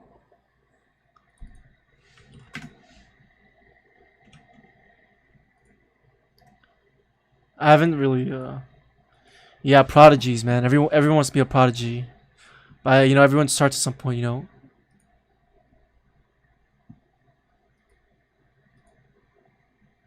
But yeah. Yes, this is Mern Stack. Well, it's gonna be MySQL instead of I might actually change it to Pern Stack. Pern Stack. Pern. Postgres SQL. Express. React.js. Node.js. What else can I do? Germ Stack, which would be GraphQL, Express, React.js, MySQL, or MongoDB. What are some other acronyms I could come up with? Yo, Game Stack. You guys like Game Stack? That's what is it? GraphQL, Angular, MySQL, Express. Just coming up with all the acronyms. When Mern Stack coming? I'm actually gonna make a video on that soon. I don't have a set date yet, but it will be very soon.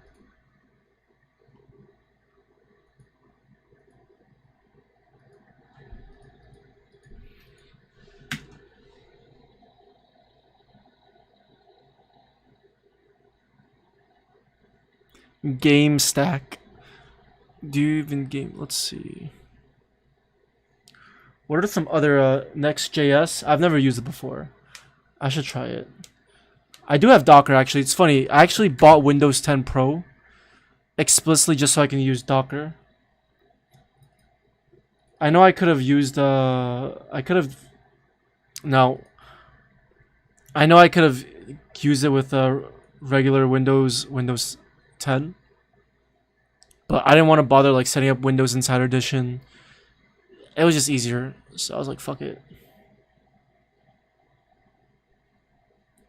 What's an auto shoutout wall? One on Linux? I'm actually gonna dual boot soon. I need to get a new SSD for that. Actually, I could probably use a VM for that though. I have VMware actually. I could probably just boot up like a virtual machine and use it. And it actually works really well too. But I don't know. I'm not really much of a Linux fanboy.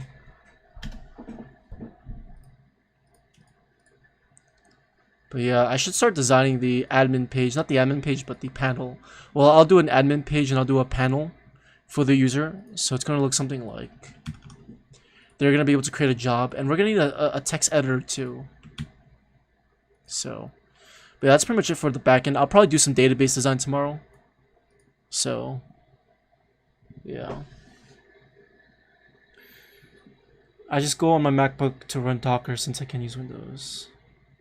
Yeah, I have Docker on my Mac. I don't really use Docker too much, but I really should learn how to use Docker to containerize everything. I don't have WSL installed yet. I mean, I do, but I do have it, but I don't have a kernel installed, so I can't use like the WSL. Is Docker a pain? That's gonna be annoying.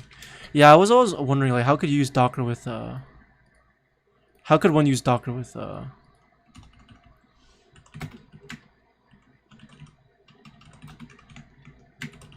Nginx?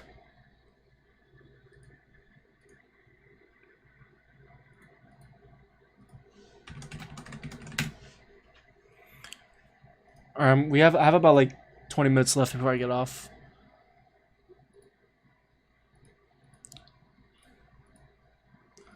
I'm gonna do some UI dev,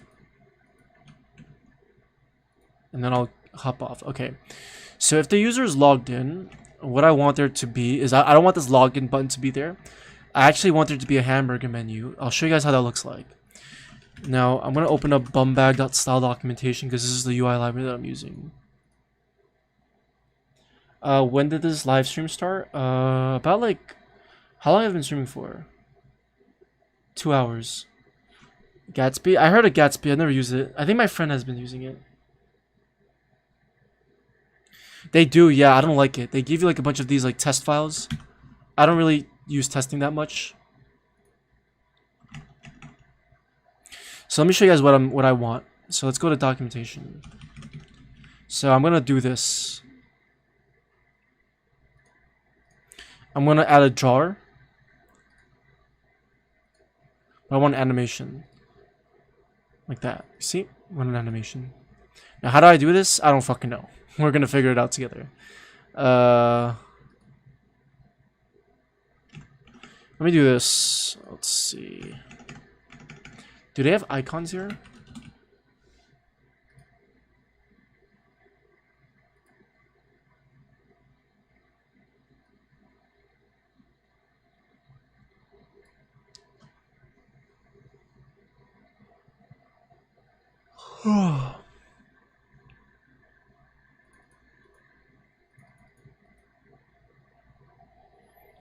Line A becomes early morning. Yeah, I'm getting off soon. How are you handling auth? I'm using OAuth 2 with Express. Yo, what's up, Yadible? How are you? For me, Ant design is cool. And yeah, I like Ant, but it's so bloated. Like there's just so much shit, and it's just I hate things that are just super complicated. Like Material UI for React is like really fucking annoying. That's why I just prefer using like smaller, lightweight ones like Bumbag because it's just much more simpler to style. Like I need full control of my honestly, I might just make my own CSS framework. I'm doing good, man. I wish I was asleep right now, but it's all good. I'm just gonna go to sleep for about like I'm gonna sleep for like 6 hours, wake up, and do it all again. But yeah, let's see. So I want to add, let's see.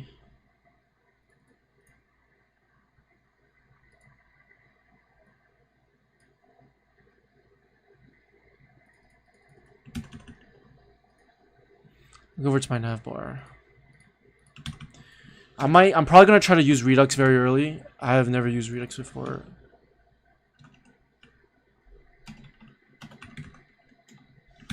Never used Redux before. I really need to learn Redux. I'm actually mad that I don't know how to use Redux.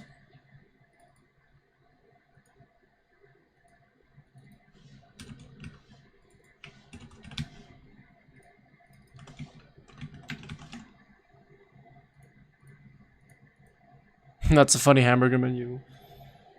How do I start the bot and see logs on Heroku? There's a settings place, I think. It says view logs somewhere around there. I don't remember where exactly, but it's all the way on the right side. Me too. How can I use Redux in a project that isn't loaded? Well, my keyboard sounds different because I have a filter on my mic because I have my air conditioner on. The reason why I have the filter is because I don't want you guys hearing like the loud, noisy air conditioner. I think it's very disturbing, but I mean, once I move out, I'm gonna like find an apartment or maybe even a house where I can get like centralized air. So like when I'm live streaming, you guys don't have to hear like the ridiculously loud noises. When I move to the desert, I'm gonna be live streaming like outside the backyard. Like it'll like be sunny every single day. It'll be really hot though. It's always like hot in the desert area.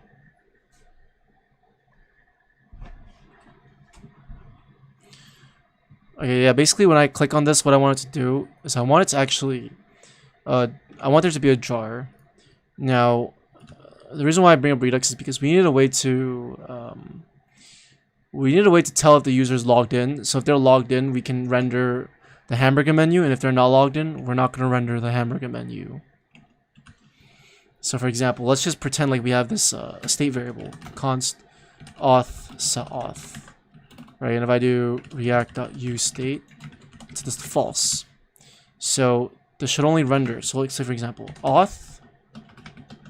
So for auth, render that.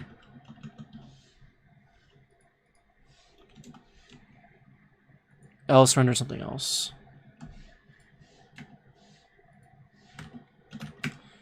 What was it that I wanted? I think it was the login.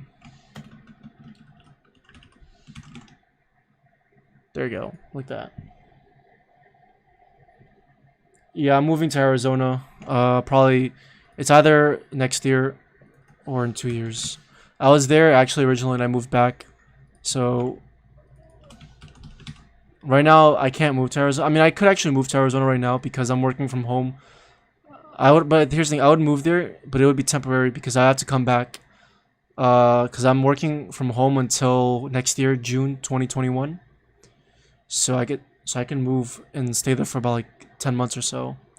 But it would be pointless because I have to go there, buy furniture, waste money on like a bunch of utilities. For what? I mean, if you look at Arizona right now, there's like a ridiculous amount of cases of COVID. So it's just not worth it. I would probably just rather move to Denver, to be honest with you, or like a cheaper state, maybe in Nevada, or I don't know, maybe I'll move to Switzerland, or I was thinking of moving to Switzerland, but that'd be too crazy. I would actually move there though. Actually, yeah, Texas is so the 3 states that I would work on. Is there a Discord server? Kunal, yeah, I have a Discord server. The link is in the description, but I'll send you the link right now. What terminal are you talking about? Yeah, if you guys aren't in the Discord server, feel free to join. But yeah, like the 3 states that I would move to: Arizona, Colorado, Nevada. Oh yeah, Nevada and Texas. I think actually that's 4 states. Yeah, I think those are the only 4 states I would move to. But in order of like in order of precedence, I would do Arizona first. The reason why is because my company's in Arizona, so I can. There's a chance that I could easily transfer there. Otherwise, I would have to find a new job, and I kind of don't want to leave my company. I mean, not that I don't want to leave it too soon. So I would like to transfer there if I could. And if it's not Arizona, it would definitely be Texas. And if not Texas, it would be Colorado, specifically Denver. Move to Slovakia. I probably would want to stay away from the only European country that I would want to move to, if I'm being completely honest, is Switzerland. And the main reason why I choose Switzerland is because of well, there's a lot of reasons. One, it's like in the middle of everything. 2, they're neutral. They don't get into conflicts with a lot of other countries. They have a lot of good, benefits there too, like social programs. But I think the most important thing is data privacy over there. Switzerland and Singapore are 2 good countries. I mean, my family's from Malaysia, so I wouldn't mind living in Singapore because I have a lot of family there. But I think honestly, the only country that I would move to in Europe is Switzerland, Netherlands, Belgium, Germany, maybe France because I speak a little bit of French. Uh, I don't know. Maybe for Scandinavian countries, I would probably consider maybe Finland or Denmark. But yeah, that's pretty much it. Why Arizona? Why I like Arizona? Arizona's chill. It's a nice desert landscape, very beautiful. Oh, well, yeah, Nazmul, you need to set the MySQL path. I would go to Netherlands though. Netherlands is nice. No, no, no. Wait, you know where I would go though? I would want to go to Belgium. The reason why I would go to Belgium is because they have Tomorrowland over there. I forgot. I don't know what the city is called. I think Brussels. Where's Tomorrowland? Tomorrowland is in Antwerp. Antwerp. Is that how you pronounce it? Antwerp? Yeah. And move there. Go to Tomorrowland. I'm coding a MERN stack app right now. Yeah, sure. You need to go over to.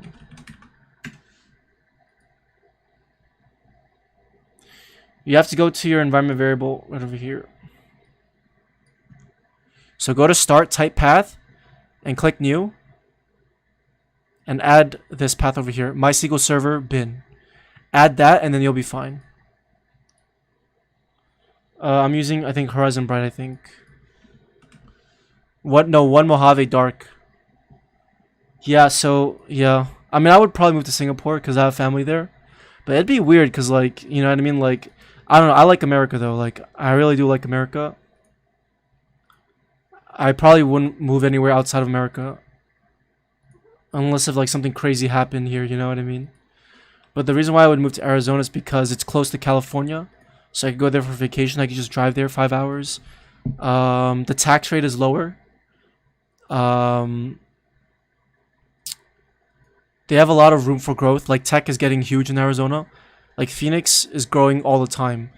When I was there, people were telling me, everywhere I went, people were telling me that Phoenix 20 years ago was nothing what it's like today. And it's still growing. If you look at Arizona, it's just all desert. A lot of tech companies like Google are probably going to end up moving, or not moving, but like, they're probably going to end up like creating new buildings there. A lot of people are actually moving out of LA and going to like Texas. Like, I think Elon Musk recently moved to Texas too. So Texas and Arizona are definitely good two choices. The only problem is that it's just ridiculously hot over there. So I would rather just go to like Denver. Like, I'll probably buy a house in Arizona, go there during the winter, or maybe go there during the summer. I don't know. Like, I don't know. Maybe I'll move to Denver. Who knows? It really depends. But like, yeah, that's why like I'm trying to buy a house in Texas. I'm trying to buy a house in Arizona. While it's cheap, renovate it so that it looks really nice. And like, yeah, like, you know, like, how is it like? I don't need to get like $1 million house in Arizona, right? Or Texas. I just like, let me actually see if I can show you. Like, if you want to look at real estate in Arizona, it's ridiculously cheap over there. Like, you can find really good houses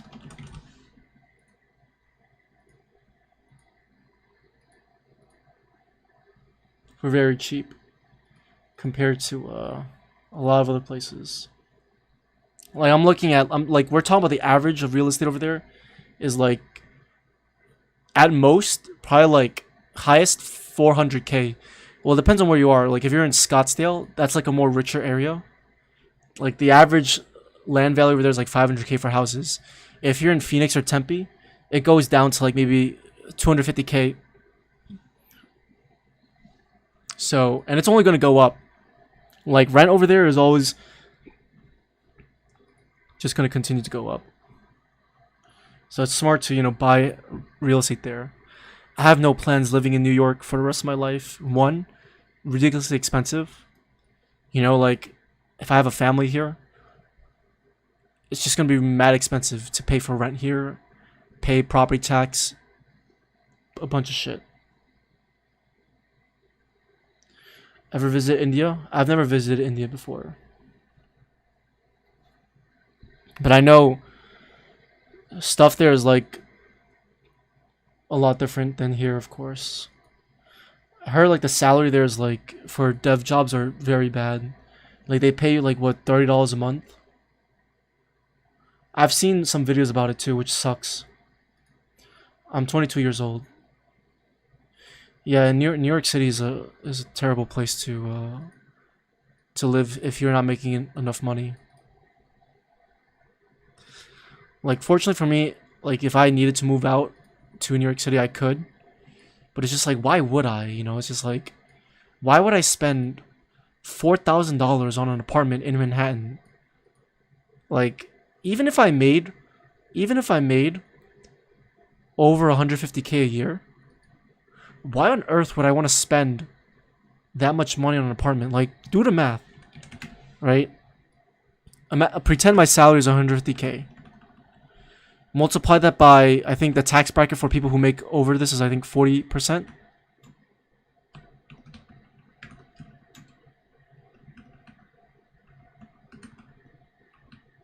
Because the tax bracket is higher the more you make. Okay, so I'm making 90K a year, right? Assume that this is my salary after taxes. Why would I want to spend $4,000 on rent for a luxurious apartment? Or have a good night, Yeti Bolt.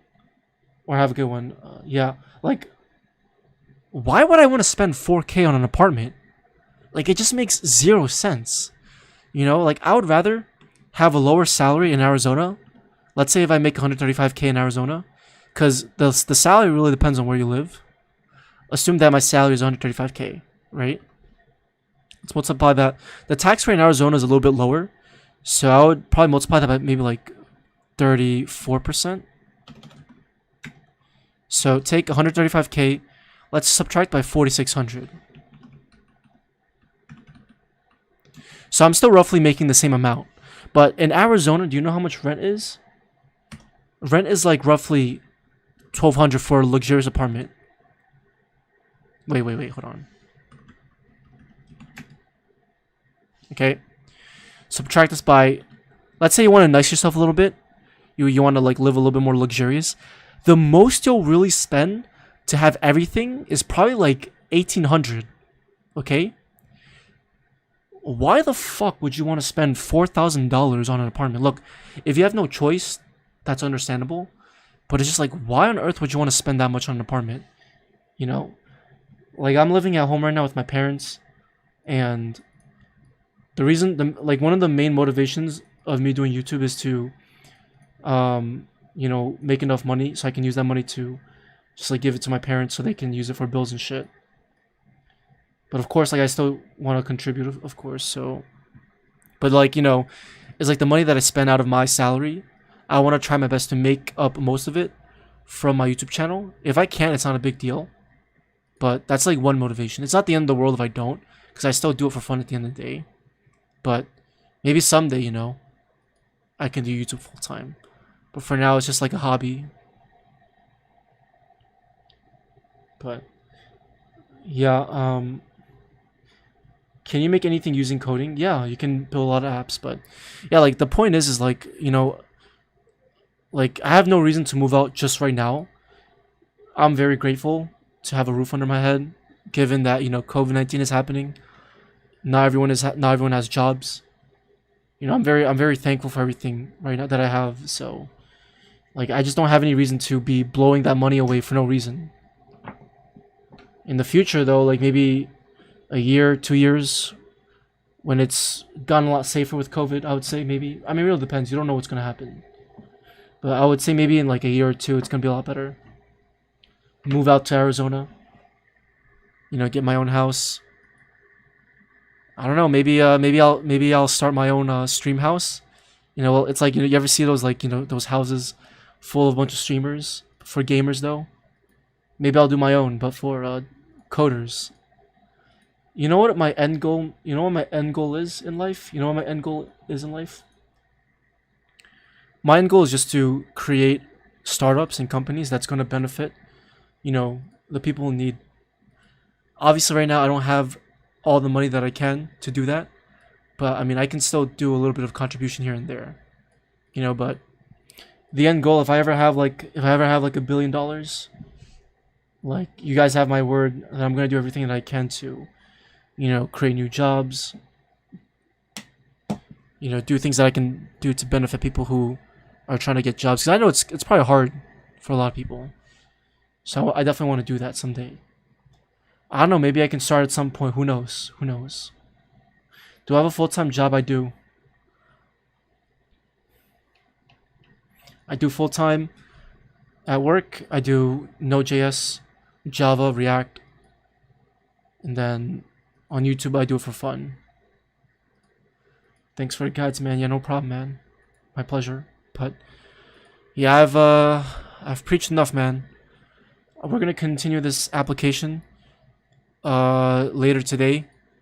I'm gonna be streaming at 5:30 p.m. I know some of you guys probably can't watch because you guys are on the other side of the world. But don't worry, I'll leave the VOD up so you guys can rewatch it again. But yeah. But thank you guys for, checking out the stream. I really appreciate it. I'm gonna keep working hard every single day. Obviously, I need to make sure I take care of my health first. My sleep schedule is just fucked right now, so I'm trying to fix it up. I mean, it was fine the last month, but I'm kind of on a little break. But I'm gonna fix it a little bit, so don't worry. I'm okay. You guys don't have to worry.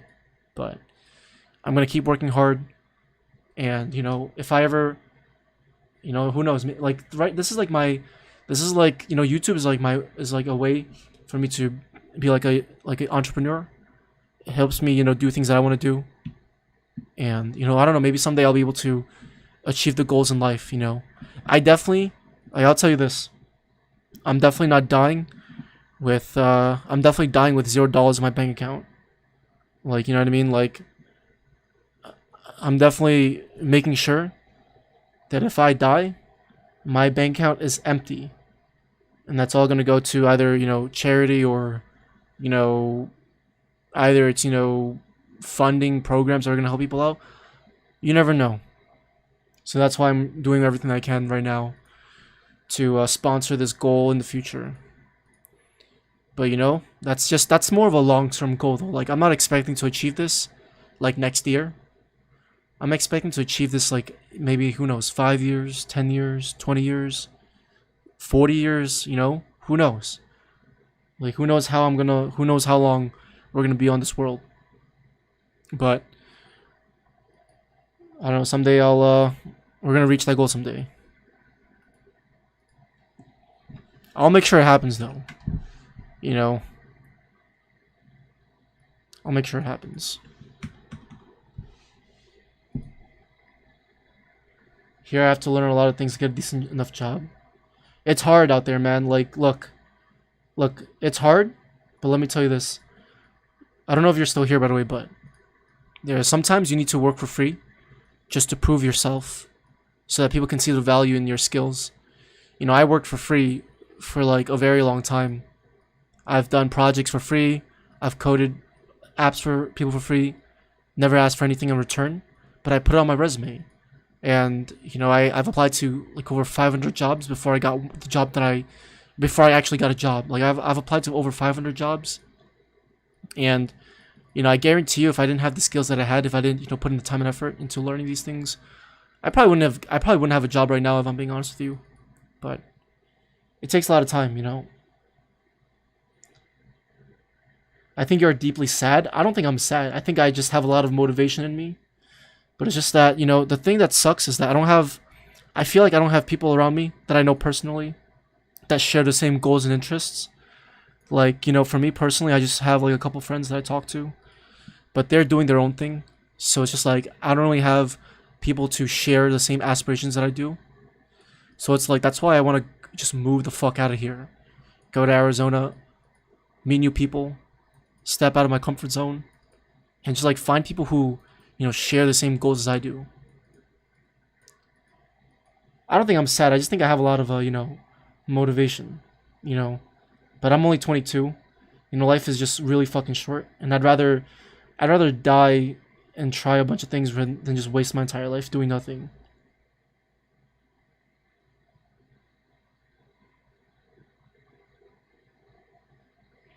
But it's fine.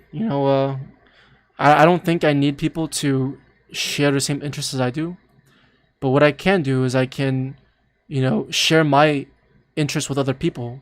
And if they want to follow along, that's fine. If they don't have to. You know, like, I see myself as a leader than a follower, and I've always seen myself as a leader rather than a follower. But right now, it's like at work, I'm trying to get into that habit of being a leader, because that's what we're doing at work. Is like, even though I've only been working there for like 6 months, like they push you. They really do push you to be a leader. Like, just because you've been there for a short amount of time, they really do push you in a way to learn new things and adapt leadership skills. And some people can say, like, let me tell you this, like, I could just sit down and say, oh, fuck this, I don't need to do that. Like, I don't need to prove myself anymore. Like, I can have an ego. I can sit down and have an ego and say that, oh, I've already accomplished a lot of things. I don't need to prove myself to anyone. Like, I could definitely sit down and just stroke my ego all day. But you gotta understand that being self-employed, like doing your own thing, is so much more different than working for someone else. When you work for someone else, you need to make sure you're satisfying their needs for their business. And it's kind of like you're putting yourself in a different environment, and it could either benefit you for the good or the bad in the long run. And I like to see things in a positive way. Some people will say, oh, this job is like, some people might say to themselves, oh, this job is ruining their leadership, it's ruining their motivation. But I don't see it that way. The way I see it is that this job is allowing me to learn new things. It's allowing me to grow as a developer. I don't see myself as I don't see myself as a senior level yet. I think I still have a lot of things to work on. But I think, I'm going to learn those things and become a better developer than I am right now. Like I said, I could stroke my ego all day and say that I'm the best, but I'm not going to do that because, that's how you don't grow. That's how you face imposter syndrome at some point. So, like, that's just the thing,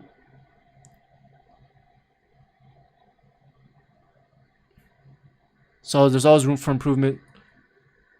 And I really think that, if I had just, like, stroked my own ego, I think I would have had a harder time. But yeah, like, the point is like, I need to prove myself. I need to prove myself. I need to put myself in positions where I feel uncomfortable.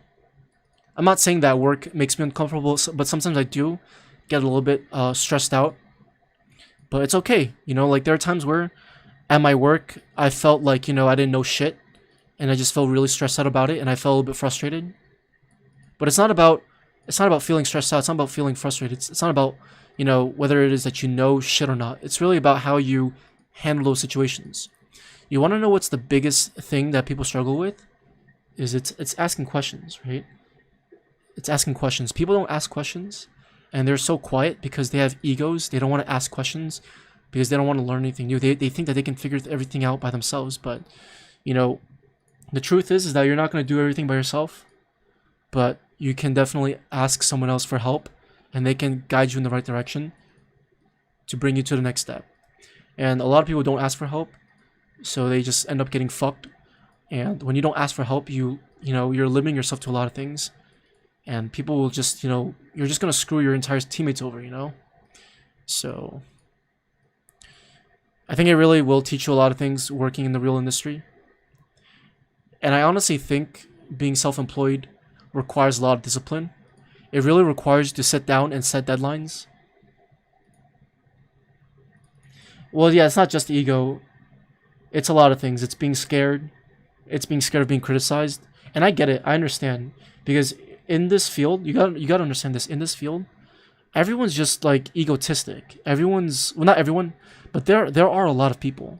Like, I can't tell you how many times I've joined Discord servers where I was just trying to ask, like, a simple question, and people just, like, rather than addressing the question, they just act really toxic. And the reason why they do that is because it strokes their ego. You know what I mean? Like, it makes you feel stupid, but it makes them feel smarter. And the reason why I can say that is because, I've been guilty of doing that a very long time ago. I didn't do anything crazy. Like, I've just said, some remarks, but, I just don't do it anymore because it's just pointless to, undermine people for no reason. Like, you don't achieve anything from that, So, like, the reason why I made my Discord server was for people to join and not be afraid of asking questions. and not be afraid of, being criticized or getting help. And I want to show them that, this is the type of skills that you need. Look, during the first 4 years when I was studying computer science, I was on so many look at all of these servers that I'm on. Look at all these servers. I'm on a lot of servers. I'm in like 40 Discord servers, and I think all of them are programming servers. Like, I'm in a lot of servers.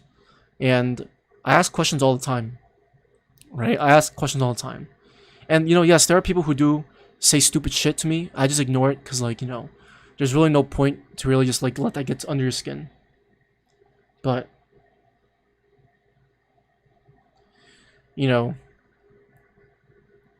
I've been through harsh criticism. I've had people tell me my code was shit, but they've helped me improve it. And I don't care if people roast my code. As long as I learn more shit, that's all that matters. So, but yeah, like I said, it's just that people need to learn how to just not take it personally, because you're still getting help. But yeah, I don't know. I don't want to get too off topic, but can you maybe add a design section in your Discord? I could. I mean, I have another server. If you guys want to join, this is like a more personal server, not a personal server, but it's a more chill server. We don't really talk about coding, but we mostly just talk about whatever you want. So if you guys want to join, you guys should join. Yeah, feel free to join. I'm using Heroku. How do I start the bot? Gaming Gladiator. You need to push your code to GitHub for that to work. What do they mean code was shit? Aren't all codes the same to the field? Well, let me give an example. I remember I was on the Discord.js server a while ago, back in 2017, and I've asked a bunch of questions, and there were a lot of rude people there, and it's just they're only doing it because it strokes your ego, and I know that I don't want to do it because it's just stupid. So, but look, like I said, the main point I'm trying to make is that there are a lot of people who are very egotistic. There are a lot of people that are very egotistic, and they're just just stay away from those people.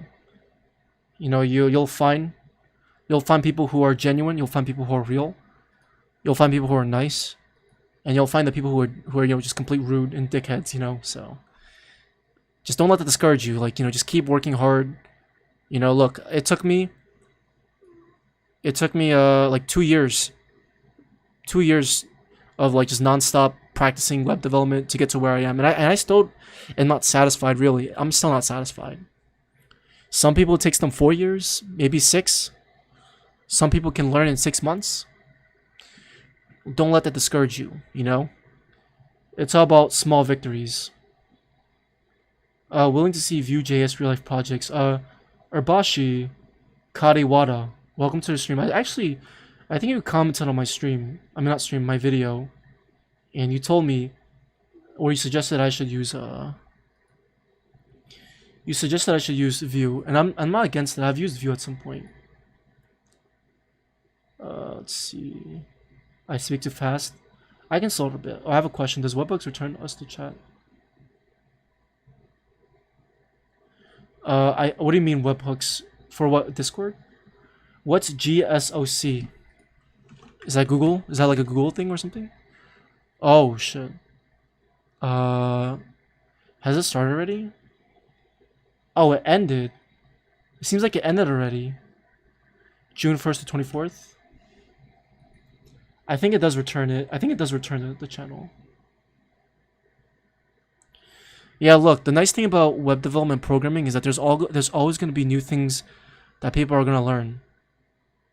So don't always stay fixated on learning one thing, because you're never and don't ever feel like you don't know anything.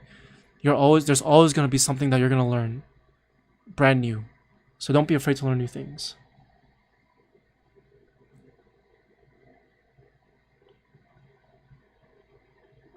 I've got conda query function fixed, by the way. That's good. Code ring, yeah, the code ring API is down right now, so that's why It's not authorizing you. It's down right now. Don't worry. Oh, next year. You know what? Maybe I'll try it out. Maybe I'll try it out. Maybe I'll try it out. You know, but yeah, like, you know, I want to leave the stream off on a note, on a positive note. I was actually talking to my friend yesterday. You know, one thing that I want to get off of my chest is that I don't really know how to say this, but it's like, in some ways, whenever I make videos, it's like, I really don't know how to describe this, but okay, let me articulate what I want to say first before I say it. I don't want to say something stupid. Okay, so it's like, okay, you know, obviously everyone knows that I started off with making Discord bots, and in some ways, I don't know, like, I know there are some people who in the past, I mean, maybe some people even still to this day consider me like a quote-unquote a Discord JS YouTuber. And I mean, I don't mind being called that. You know, personally for me, I don't like being labeled as like something very specific. I mean, I get it though. I get it because, you know, I make a lot of Discord JS videos, so it's reasonable. I'm not against it, right? But it does kind of like, it doesn't necessarily bother me, but it does make me feel like, you know, like that's just not what I just do. You know what I mean? And so I think that's the main reason. That was like probably the main motivation why I wanted to move away from Discord bots. Not entirely, but, you know, get people to learn new things. Because you can only do so much with Discord bots. At some point, everyone gets bored. And, you know, I'm actually in a Discord server with a bunch of other creators, like a bunch of other content creators. Like, I mean, I'm sure you guys have seen a lot of them before, like DevEd, Tech with Tim, Traversy, Brad Traversy, Ben Awad. Who else? There's a lot there, and I don't know. Like all of these creators, like all of them, they all post videos of really cool shit, like things that I wish that I've done on my channel too. For some reason though, like I always just feel like I just can't. Like, I don't know. It's very weird. Like, I just feel like, for me personally, that making Discord bot videos just isn't enough. And, like, I still have a lot of things to prove to myself. You know, that's why, like, I want to make more videos on, like, full stack and, like, React and Angular. Like, I want to basically do everything that I know. Like, videos on everything that I know. Like, I just don't want to stick with Discord bots forever. Because I know, like, in the long term, a long-term goal would really be to turn this channel into a more general channel where I can just, you know, code anything that I want, and there's going to be some people watching, even if it's just like 2 people watching. It doesn't really matter. It's just like there's like it's like, I guess for me, I feel like kind of like an outsider compared to all of the other devs on the Discord, because, you know, they're all doing, you know, web dev, full stack, things that people find, you know, quote unquote useful. But I don't know, a lot of people kind of underlook Discord bot development. It's kind of like how people underlook Minecraft plugin development, because you can't really get a job with it. And even if you do, it's kind of like a freelance work only. Like, you're not really going to find a corporate job where you're going to be developing Minecraft plugins or Discord bots all day. So it's like,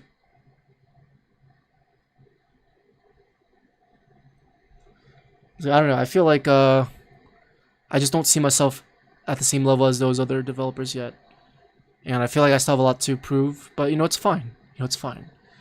You know, we're still working on it. You know, like, to start off, we started off with making a React app, a React video, and, you know, I'm gonna keep posting, you know, React, Angular, Vue. I'm gonna keep posting full stack videos, and sooner or later, someday, I'll probably have more videos related to web dev than Discord bots.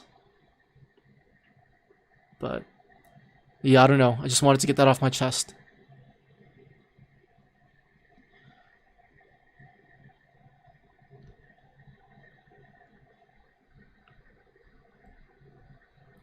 In some ways, it kind of does seem a little bit. In some ways, it does seem kind of unique, because, like, you know, all these people they're doing the same things, and I'm just doing my own thing.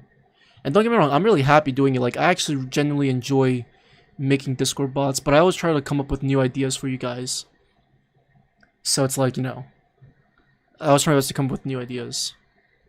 Like if I can't come up with new ideas, then you know I'm not gonna bother posting the same bullshit over and over again, because most commands are really just like the same thing, just like reiterated. So it just makes no sense for me to like post an entirely different thing. If someone had like a really good suggestion for like a command or like a feature for Discord bot, I would 100% do it. So, anyways, I just want to get that off my chest. I know people don't give a shit, but it's whatever. So I'm gonna get off. So I'll talk to you guys later today. I'm gonna stream at 5:30 p.m. So if you guys want to watch, I'll be there. I'm gonna be working on the app again. So yeah, I'll see you guys later.